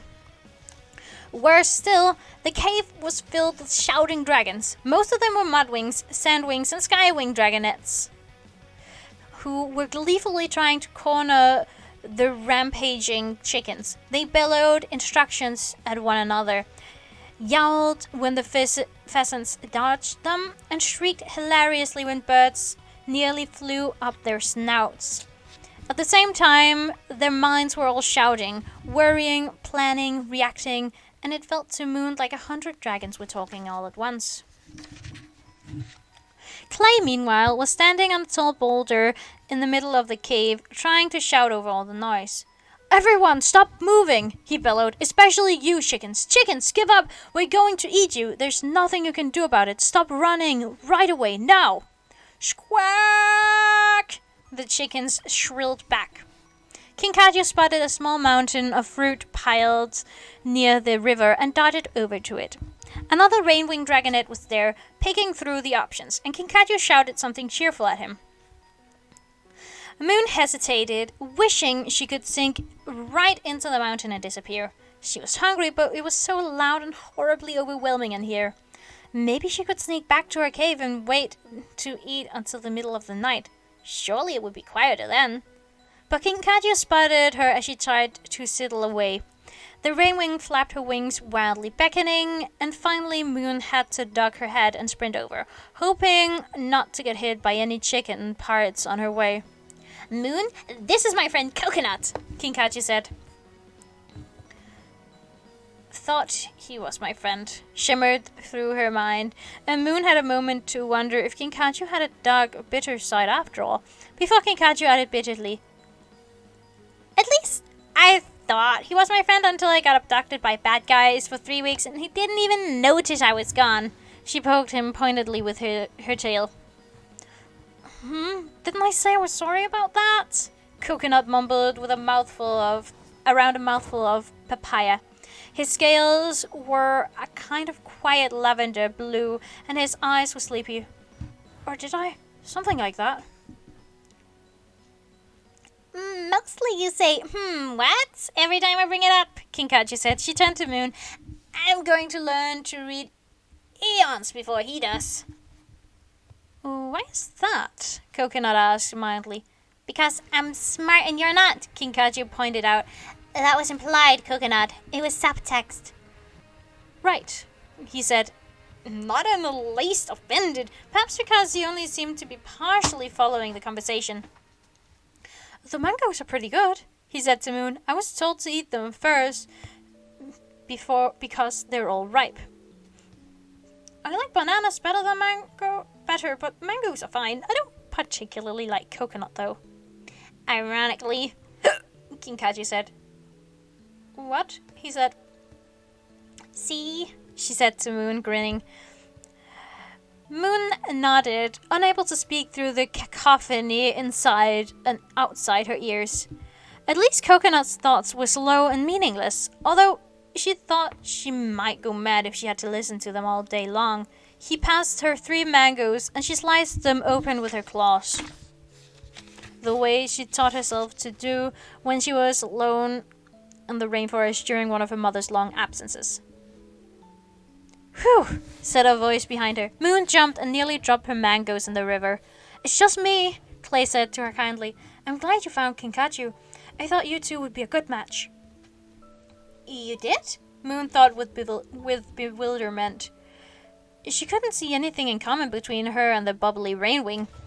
Clay shooed a chicken away from the fruit and glanced around the tumultuous cave.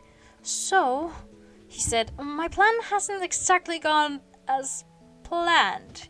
Kinkajou... What? No. Clay, this place is madness, Kinkaju said with a laugh. I know, he said ruefully. Maybe we'll try something different tomorrow. I thought it would be fun to bring in live prey and let everyone chase it around. That's what we did in our cave sometimes, growing up, when the Guardians wanted us to practice hunting, but wouldn't let us go outside. But I guess it was a little more manageable with 5 dragonets than 35. He wrinkled his snout at the nearest panicking sheep.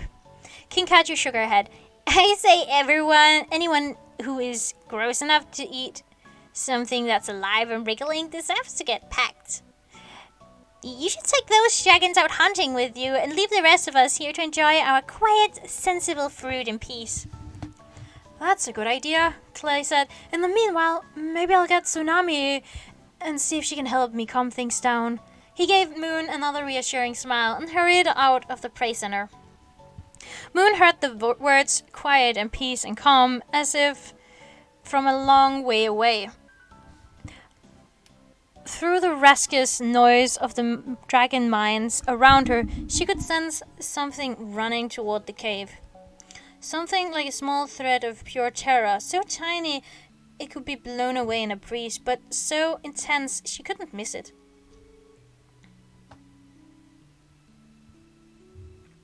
Okay. But so intense she couldn't miss it, even in the howling gale of emotions in the prey center. Who is that, and why is their mind so strange? There were no words to go along with the emotions, and there was something fuzzy about it. Could it be a really young dragonet? She lifted her head and turned to watch for it, but as she did, a vast icicle of cold fury stabbed through her brain and she staggered back.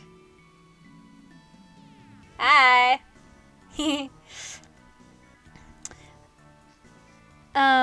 Where was I? And staggered back, crushing the mangoes in her talons with an involuntary convulsion. Bright yellow-orange pulp splattered all over Kinkaju and Coconut and the rocks around them. Kinkaju let out a startled yelp, but before Moon could apologize or even get speech back under her control, a louder commotion erupted near one of the tunnels. Catch it! Mine! I claim it! Mine! It went that way! All the Mudwings and Skywings abandoned the chickens at once and bolted over to that side of the cave. Moon felt the thread of fear twist higher and brighter, as if it had been set on fire. And then a small shape shot toward the dragons and came pelting across the cave, dodging sheep and chickens. And Moon saw what everyone was chasing. A scavenger. She'd read about them and seen drawings, but she'd never encountered a real scavenger before. She'd never given them much thought. Apart from stealing the Sandwing treasure and killing Queen Oasis 20 years ago, they were just creatures who happened to live on the same planet as the dragons. But suddenly this one was right here and blazing in her mind as brightly as any dragon. She saw it spot the sheep and chickens, including the ones that had been caught and half eaten already, and she saw it stumble as a bolt of despair went through it. Why can I feel a scavenger's fear, but nothing from the sheep or the chickens? She wondered. Aren't they the same? The icy anger she'd felt before swept into the cave like an avenging blizzard. An Icewing, pale blue as a frozen ocean with glittering scales like overlapping chips of ice. He stormed through the yelling crowd of dragonets who were still trying to find the scavenger underfoot, and Moon realized he was chasing the little animal as well. The scavenger didn't stand a chance. He'd fled into the worst possible place. Someone in the prey center was definitely going to catch him and eat him, and Moon would have to feel his awful terror as it happened. She couldn't watch it die. She couldn't let that happen to something so scared, so helpless and alive and alone, and clearly aware of what was about to happen to it. Moon bolted over to the scavenger, cut it off as it tried to dodge around her, and darted left to block its retreat, and deftly snatched it up in her claws. "It's all right," she whispered to it. "I'm not going to hurt you." It did no good. The scavenger's heartbreaking fear buzzed even more clearly in her mind now that she was holding it. It put its little claw paws over its head and curled into a ball between her talons. Silence slowly spread across the cave. Moon looked up and found the Icewing only inches away, glaring at her with dark blue eyes. Nightwing, he thought with a flash of vicious hatred that made her wince. He hissed slowly, exhaling a hint of deadly frost breath into the air between them. You have 10 seconds to give me back my scavenger, he snarled, before I slice your face off. That was the end of chapter 3. Time for some hydration.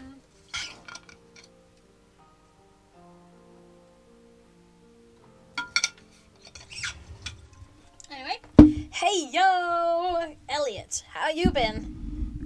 I've been pretty good. I made 2 new scenes, like a starting soon scene and then like a reading scene. I still do not have my USB hub.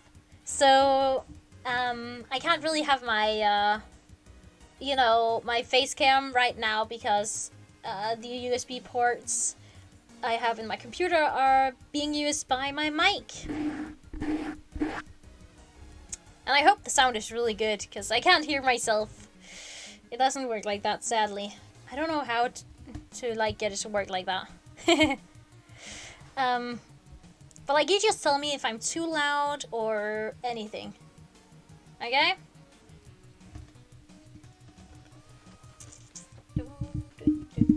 And we're listening to the Undertale soundtrack.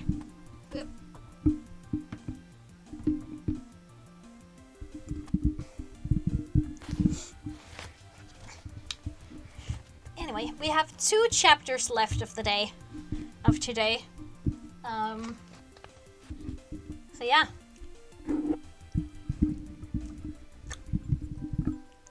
Chapter 4.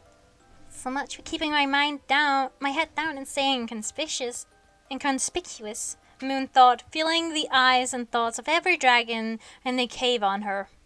The Icewing was frighteningly beautiful, with horns like deadly icicles and sharp spikes at the end of his whip-thin tail.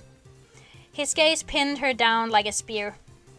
Never seen one look like that before, she heard him think. Didn't know they had silver scales anywhere except under their wings.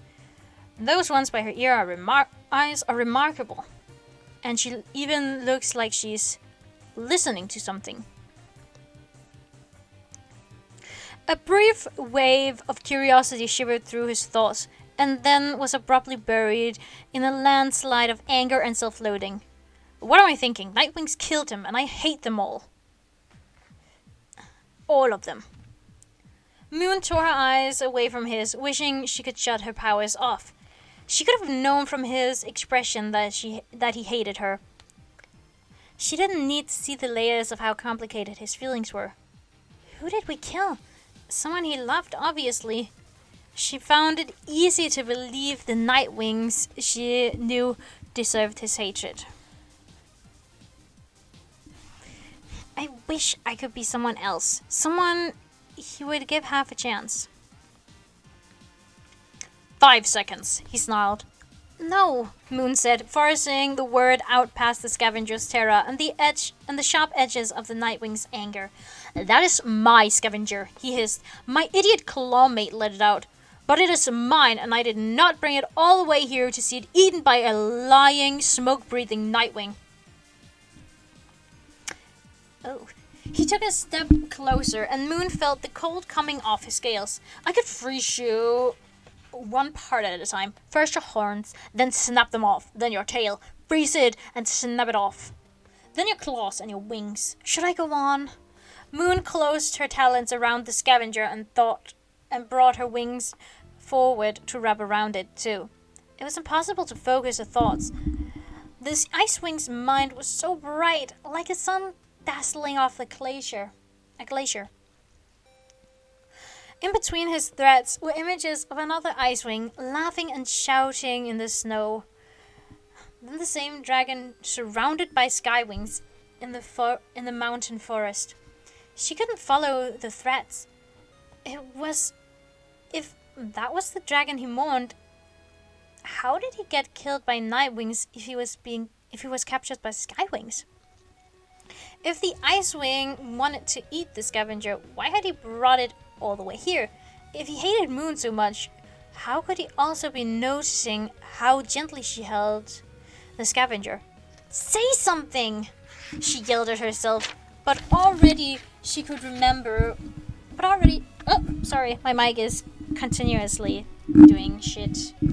But already she couldn't remember what he'd said and what she'd only seen inside his mind.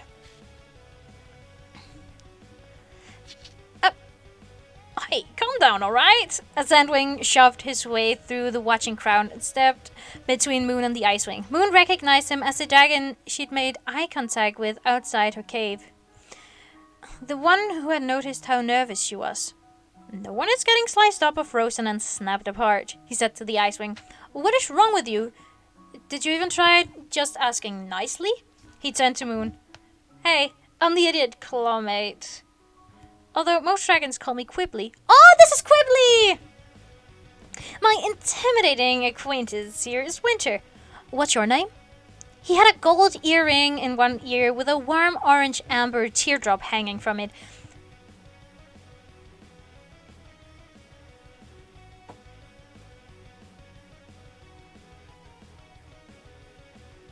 Okay. Sorry. I'm accidentally reading ahead again. Hanging from it. A few dark brown freckles stood out on his nose, which also bore a small zigzagging scar. The rest of him was a light sandy color. His poisonous barbed tail was tucked neatly into a safe spiral, although it kept twitching in Winter's direction. He looked like a normal sandwing, but he didn't think like one, or like any dragon she'd met before. Brushing against Quibbly's mind was like stepping into a speeding river. He was almost unconsciously scanning the cave as he spoke to her, assessing threats and deciding which dragons were the most dangerous. She was not on his list. She was not on the list.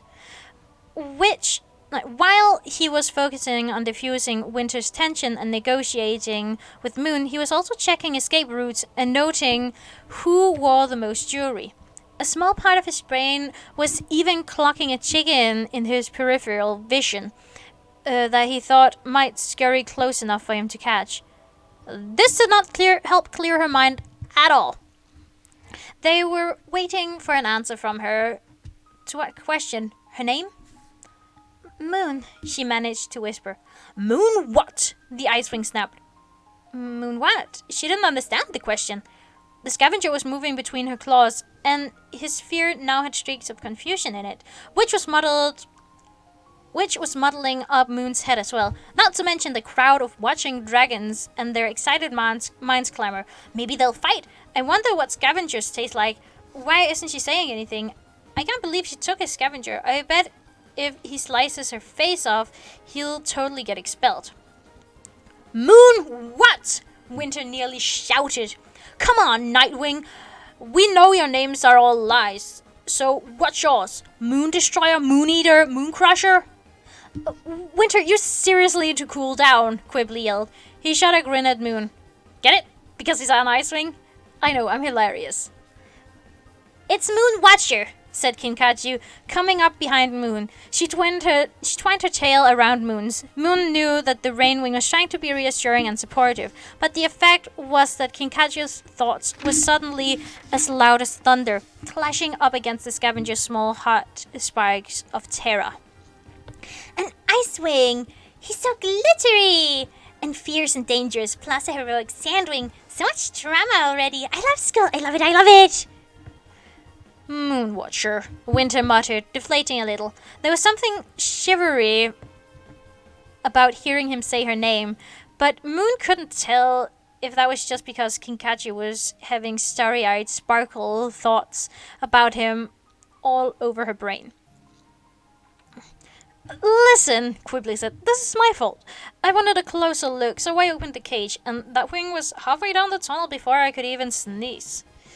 But I promise you, the scavenger does belong to Winter, so asking her nicely, please don't eat it. Get your teeth anywhere near Bandit, and you will lose them, Winter snarled. You're not at all clear on the topic of asking nicely, are you? Quibbly said to him. Bandits?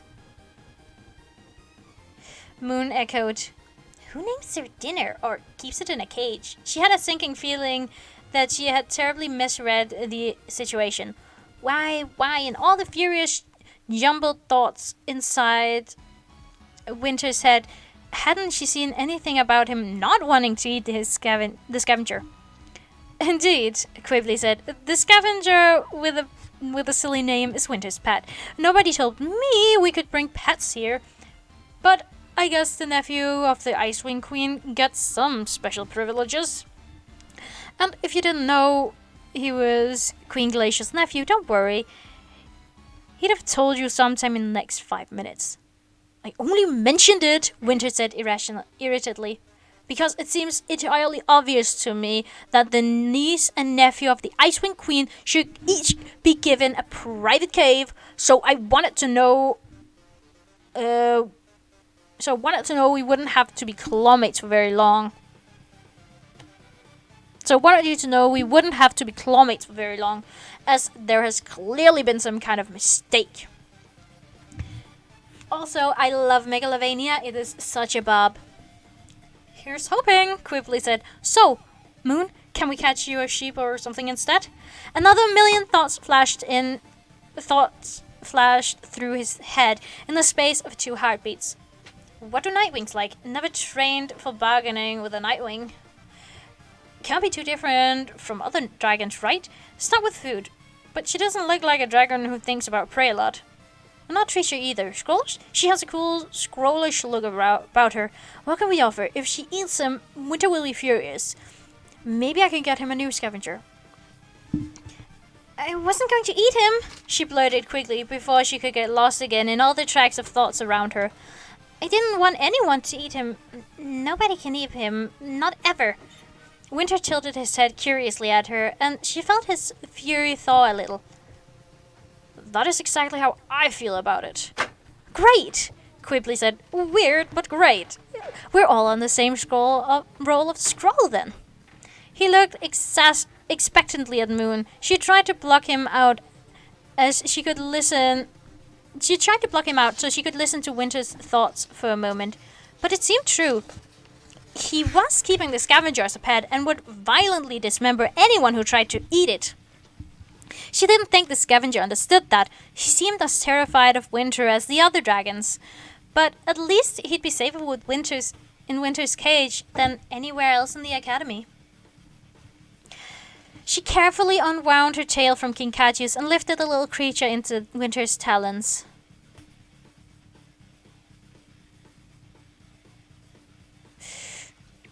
His claws brushed against hers as she did, and she flinched, both at the cold and at the furious turmoil of guilt and self-loathing inside him.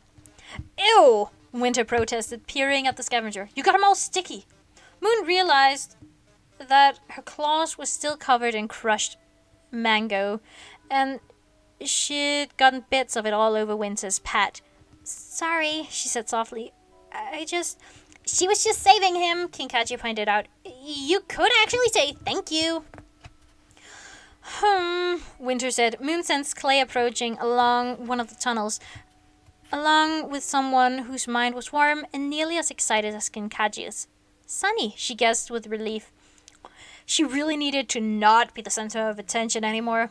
Winter took his pet over to the river and dunked him in, prompting several shocked squeaking noises from Bandit.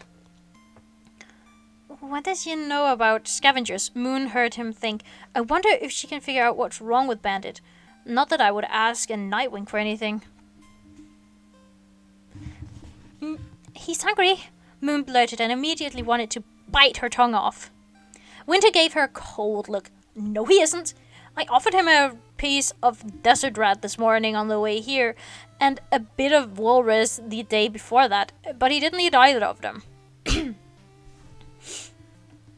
He lifted the dripping, wet scavenger up and inspected him narrowly. The little creature had flopped over and curled into a ball again, shivering. In fact, he hasn't eaten since Queen Glacia caught him and gave him to me 4 days ago. I gather that scavengers eat fairly infrequently. Or maybe it hates you and is trying to starve itself to death, Quibbly offered helpfully. Winter frowned. Scavengers don't do that. Do they?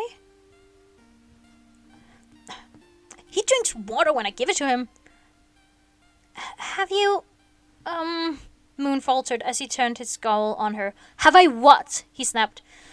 Sunny's warm scales brushed against Moon's as the Sandwing came hurrying in. Hello, she said brightly. She was smaller than Winter and Quibbly, not much bigger than Moon and Kinkajou. Moon liked the way her mind felt, all helpful and determined. What's all the excitement? Behind them, Clay started shooing the watching crowd away. Moon could hear them grumbling about wanting to eat the scavenger or wishing there had been a bigger fight, both aloud and in their minds. Facespeaker told me you brought a pet, Sunny said, turning to Winter. Is that it? Oh, I met a couple just about that size once. Winter arched his long neck and looked down his nose at her. Queen Glacia said I could have him if I agreed to come here, he said challengingly. If you say I can't keep him, I'm going home. But you definitely can't have it here, Sunny pointed out in a reasonable voice. A scavenger couldn't possibly survive the cold in Queen Glacia's palace. Well? Winter hesitated, clearly ruffled by the logic of this. I don't care. I'll figure out a way. I'm keeping him. That's my point. I don't mind if you do, but remember, pets can be a lot of work, Sunny said, especially a new pet you're still getting used to. You should ask Starflight if he has any skills on the care and feeding of scavengers. I'm sure I can manage, Winter said. He started shaking Bandit to get the excess water off. The little scavenger yelped and tried to hang on to one of the dragon's claws. Moon's talons twisted. She wished she were brave enough to grab Bandit back and hold him more carefully. There's an awful lot we don't know about scavengers, Sunny said. Maybe your winglet can study him. And we'll tell everyone there's a no-eating scavenger policy, but you still have to take care of him and keep him safe. Sunny shifted her wings and Moon caught the worries going through her mind. Did that sound bossy enough? Or too bossy? Will anyone ever take me seriously as the boss of anything?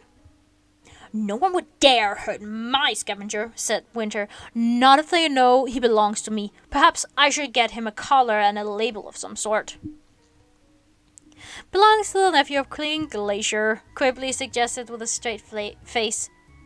Winter nodded thoughtfully, then shot him a suspicious look. But, Sunny went on, is that alright with you, Quibbly? It'll be in your cave. It'll be in the cave you're sharing, so you have to say yes too. Otherwise, perhaps we can switch you to a different cave. If we can find someone who won't mind the scavenger. Winter cleared his throat importantly. Perhaps you have forgotten that Queen Glacia is my aunt, he said, as though Sunny might be too dim to know such basic facts about the world. My sister is her niece, and therefore in line for the throne. Obviously, we each have a private cave. That would defeat the purpose, Sunny said cheerfully. Living together is part of the school's mission of getting to know each other. Believe me, the Sewing Queen's daughter is here, and she's sharing a cave too. With a lot less grumbling about it, I might add, her mind observed. But she kept that to herself. Besides, we haven't expanded far enough into the mountain for everyone to have their own cave. I don't mind, Quibbly said. I don't mind the scavenger. His only hair is the one I might be allergic to. Moon tilted her head at Quibbly. Sunny had given him an easy way to get out of sharing Winter's cave, but he wasn't taking it. He actually wanted to be Winter's clawmate, although she couldn't see why. It wasn't quite that Quibbly liked him, but it was a little bit that Quibbly wanted Winter to like him. And he also kept thinking of a pair of big, bad-tempered Sandwings, his brother and sister, in comparison to Winter. In addition, he seemed to be teasing Winter on purpose, as a kind of maneuver to make friends with him. All she could really figure out was that Quibbly was more than a little complicated on the inside. Don't cause trouble, Sunny reprimanded him, sweeping one of her wings up to stop Winter from lunging at his clawmate. I'm not, Quibbly protested innocently. Someone should probably mention that the scavenger's not going to last very long, though. It looks like it's wilting. Hey, what if it has some kind of disease or something? It doesn't, Winter growled. He held Bandit up and poked him gently with one claw. Bandit whimpered and flopped to the side. Don't eat, Winter. Don't die, Winter thought in a panic. He glanced around and caught Moon's eyes again. She tried to look away, but he was already leaning toward her urgently. What were you saying? What were you going to say before? He demanded. About feeding Bandit. I think I read somewhere that they prefer them to cook their meat, is all, she stammered. Have you given him anything besides raw meat? If he's hungry, he should eat anything, Winter said grumpily. I think she's right, Sunny said. I have a... She paused, and her mind went, friend, former jailer, dragon who nearly got me killed? She settled for, I know someone who kept the scavenger for years, and I think he cooked all her meat for her. Well, how am I supposed to cook anything for him? Winter demanded angrily. Ice Wings had frost breath instead of fire. Moon knew all he could do was freeze the scavenger's food. Sorry, I need a yawn.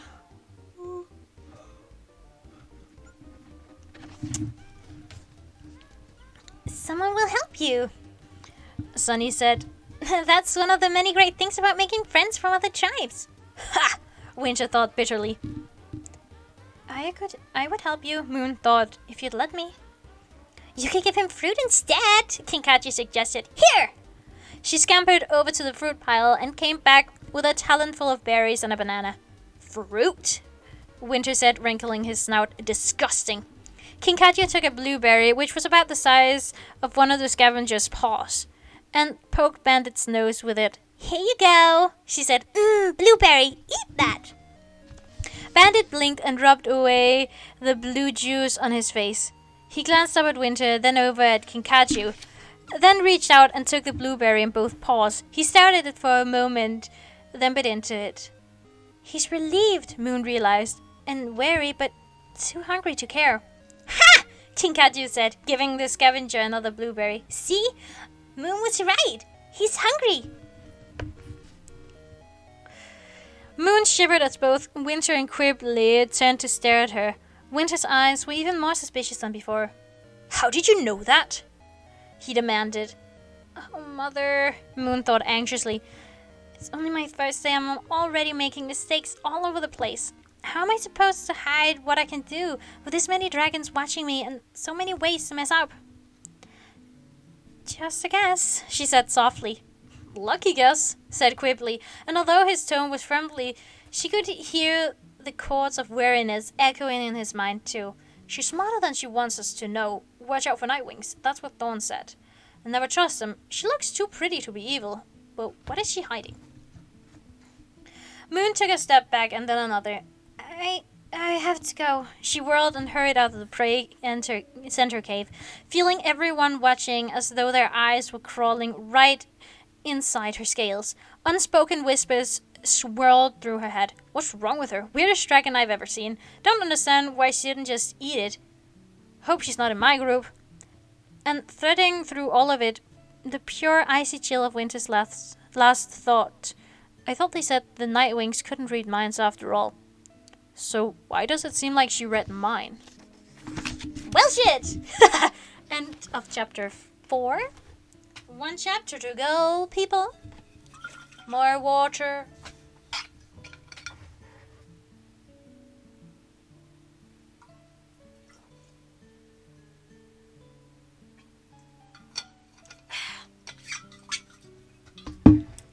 Anyway. So, Winter might have figured out that she can read minds.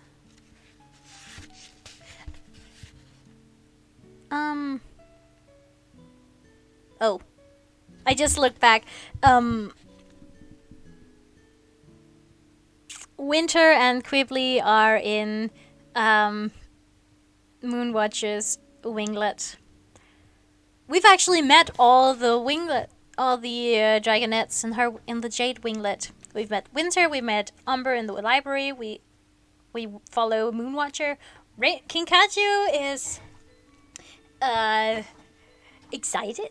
Has been with her for a while now. Quibbly just diffused the situation.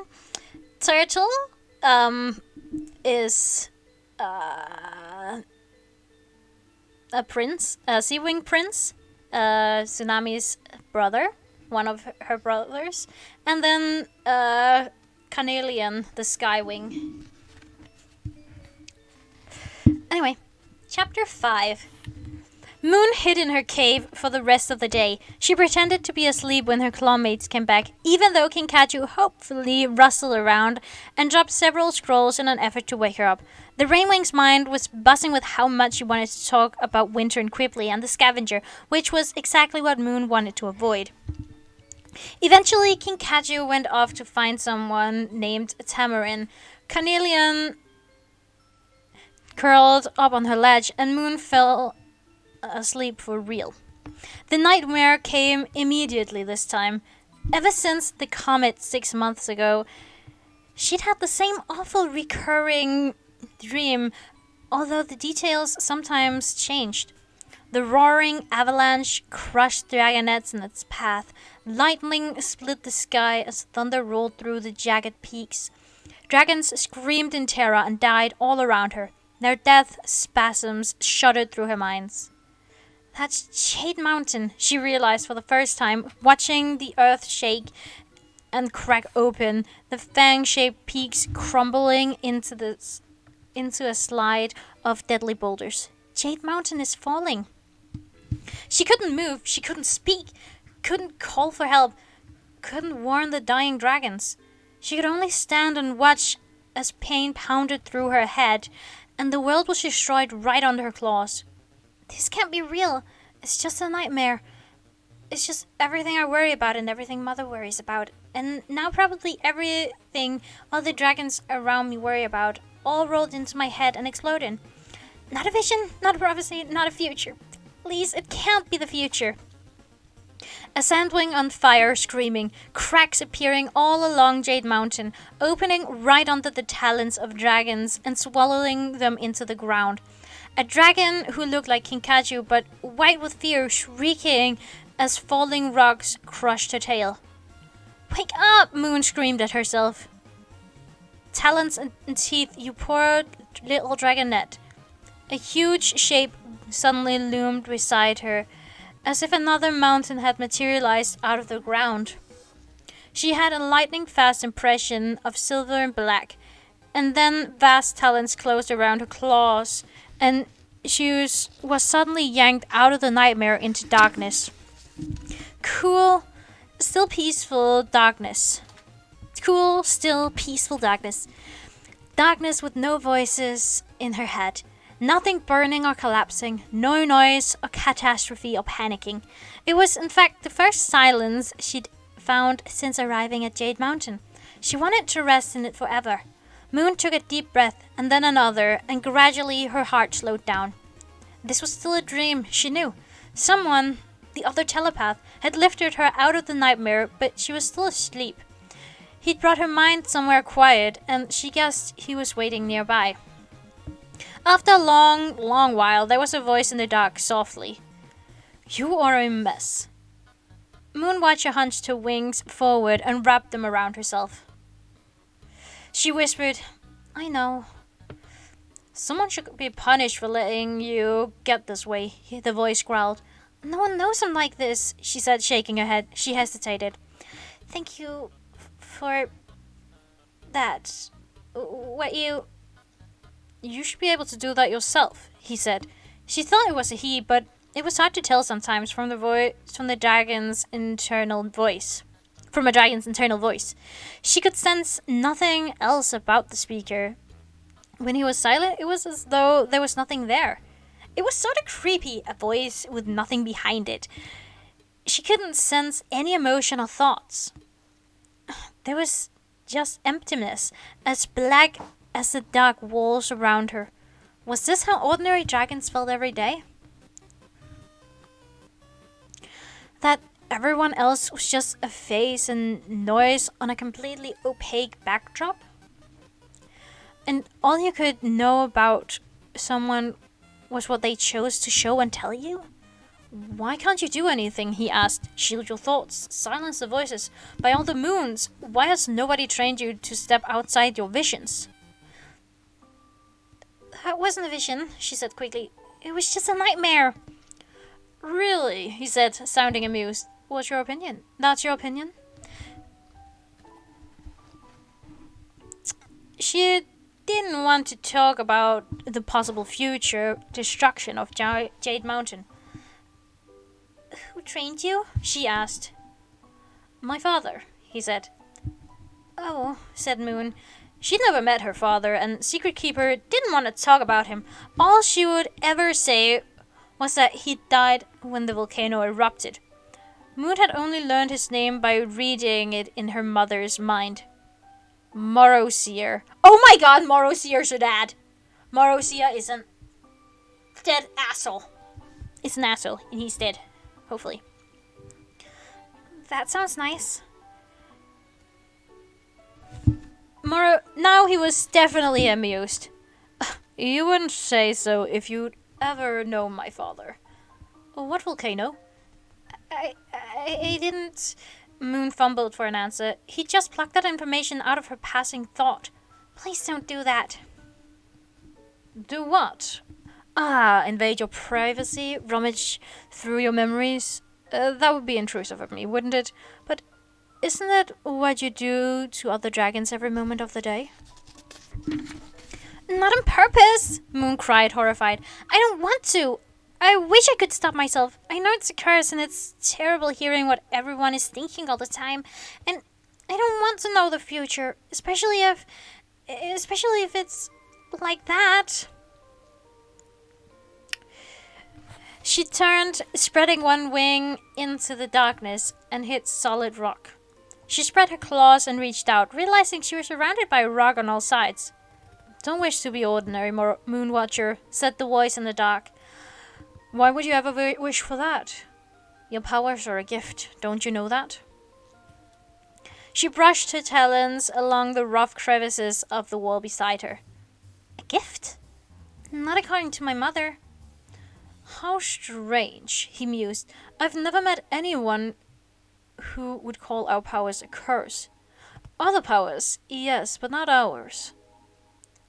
She says everyone will hate me if they find out what I can do, Moon said. Not that they like me very much to start with. Why does it matter if they hate you? He asked. You're better than they are. You can do amazing things. Although you could do more amazing things if you'd had any training. Right now you're a little pathetic. Thanks very much, Moon said, flicking her wings back. See? He said. Just then you felt angry at me, perhaps. You could even hate me a little bit. But you still want to talk to me because of my power. You're drawn to me. The same will be true for you. Once they know what you can do, other dragons will need you. You'll be able to do anything you want. But what if I want to have friends? Dragons who aren't scared of me. I'll be a friend, he said, answering her thought as if she'd spoken out loud. I'm not even remotely scared of you. She suspected he was joking, but it was hard to tell. Besides, dragons who are scared of you can be very useful. Tell me, would you really give up your powers if you could?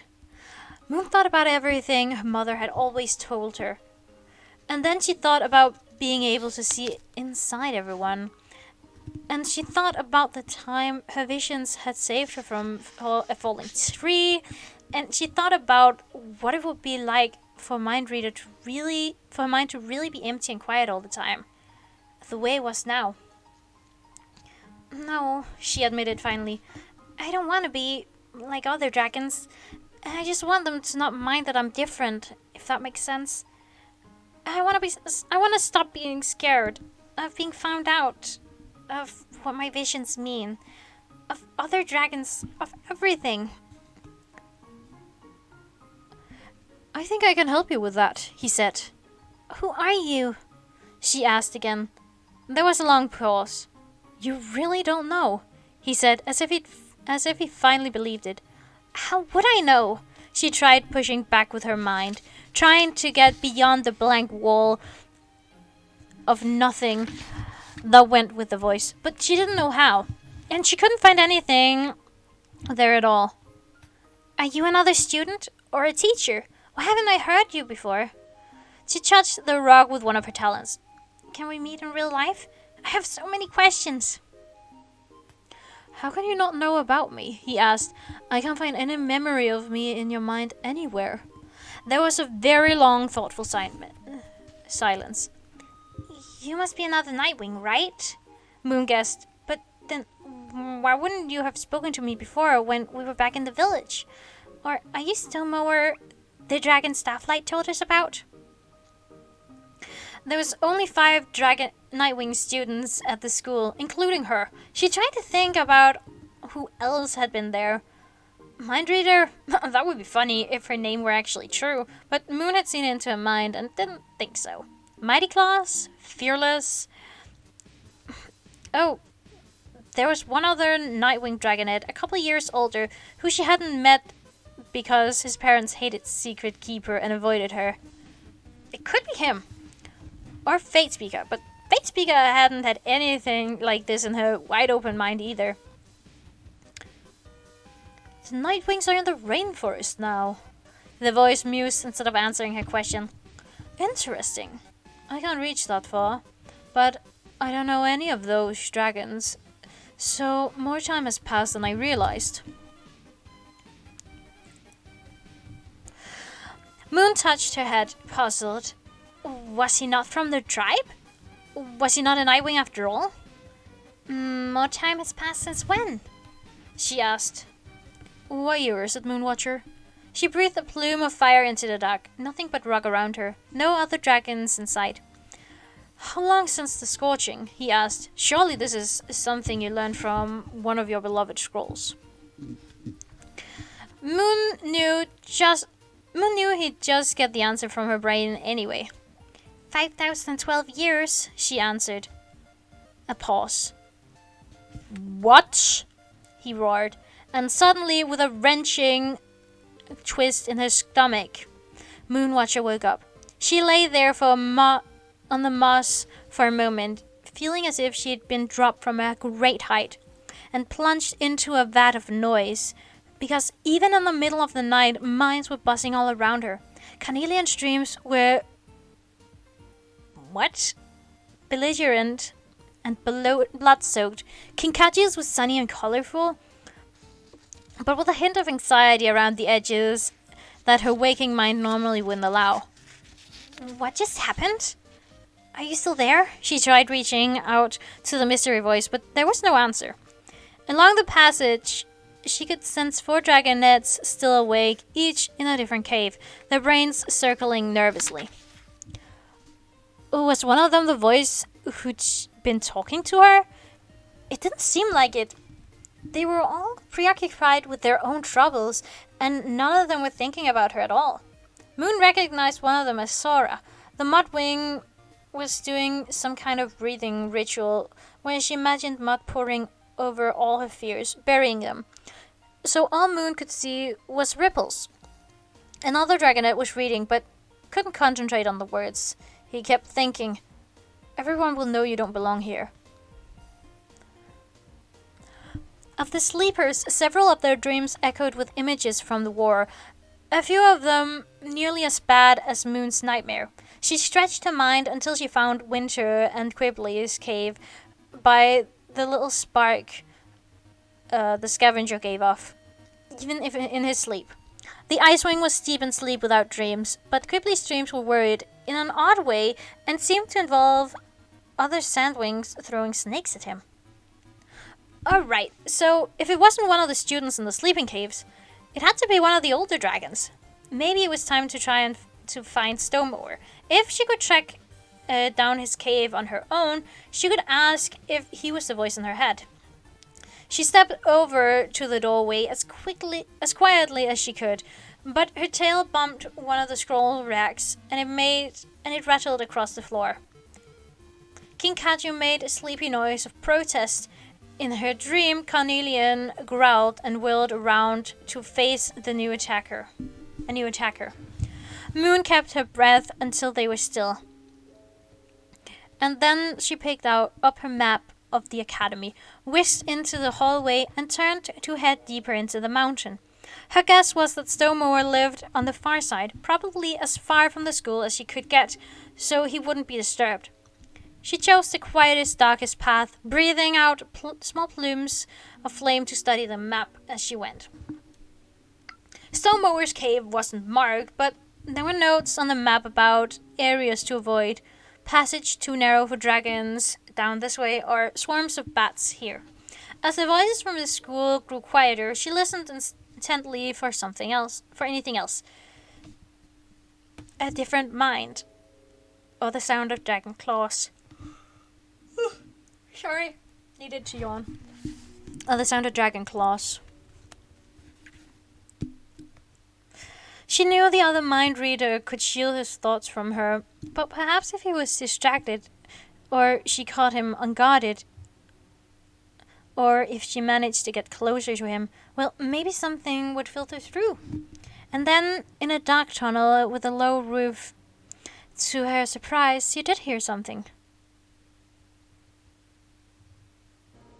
Lost another scale today, I think.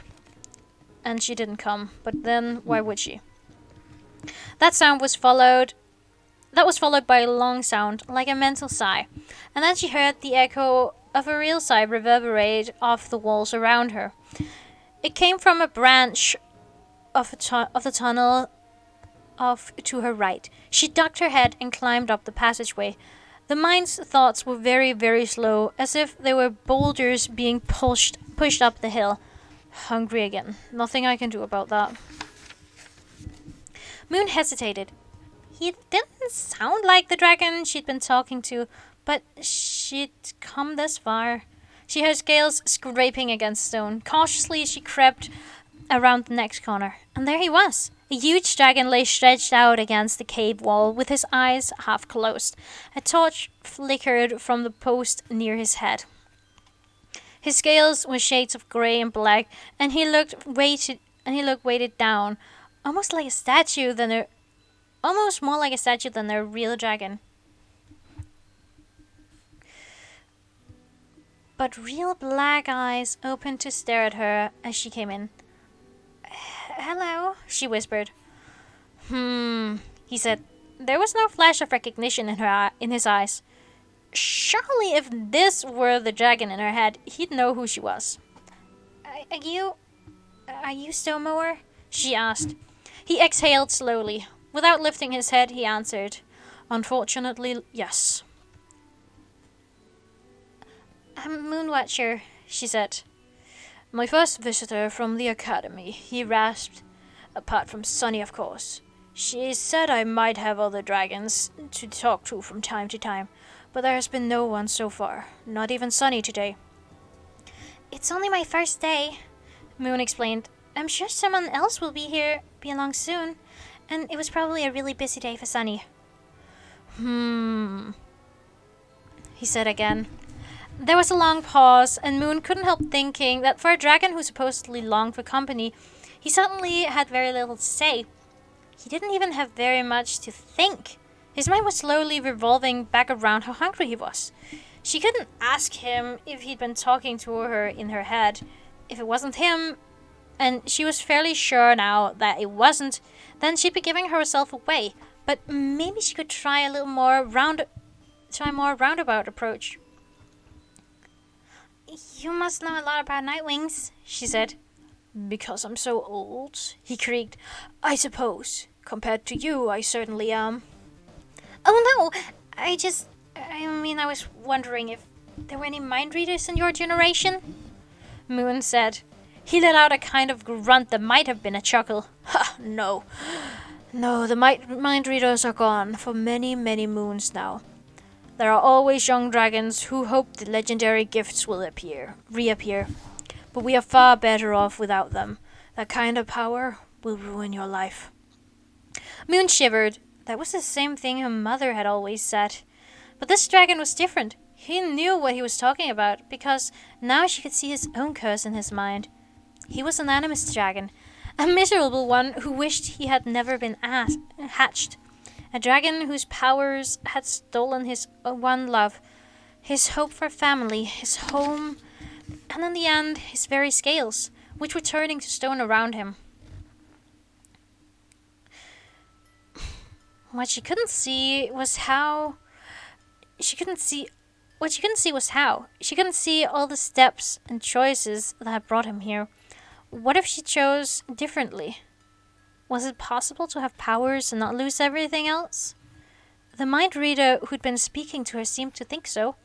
If she could find him, if she could learn from him, maybe she could avoid Stonemower's fate. He certainly seemed like a better role model than this poor dragon.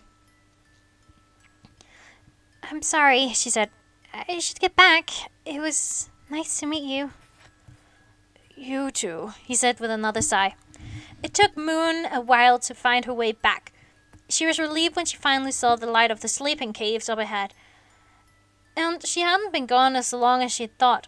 The same 4 dragons were still awake, and Carnelian was deep in the same dream, now battling an icewing.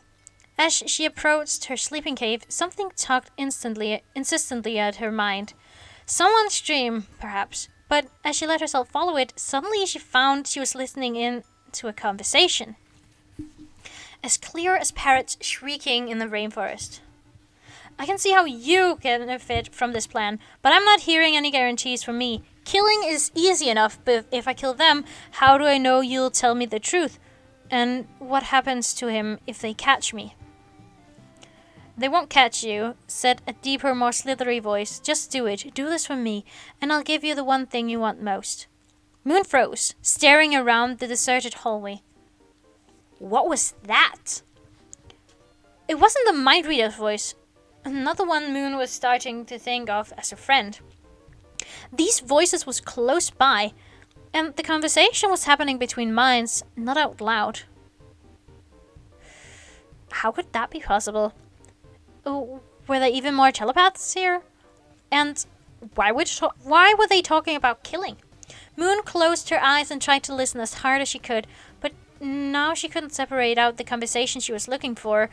It had either ended or faded back into the confusing rolling sounds of the dreams around her. Her eyes popped open. That's the answer. A dream visitor. Someone had been using a dream visitor to talk to one of the dragonettes at the school. And whoever it was planning a murder. End of chapter 5. And yeah, another cliffhanger. I need to drink some water because my throat is really dry right now.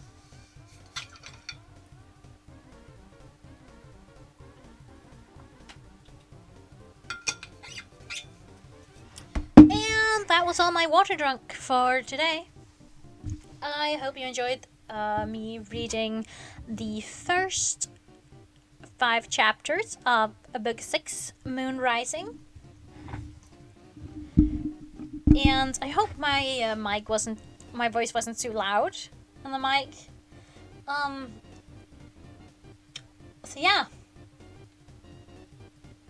I left on another cliffhanger. I did not intend for that, and I'm so sorry. It's also annoying for me because I have to wait to read more. But I think I'll go get some dinner now. And yeah. So yeah. I hope you had a great listen. Hydrate, don't dehydrate. Remember to treat others the way you want them to treat you. Just be kind overall. And I'll see you later. I'll see you tomorrow.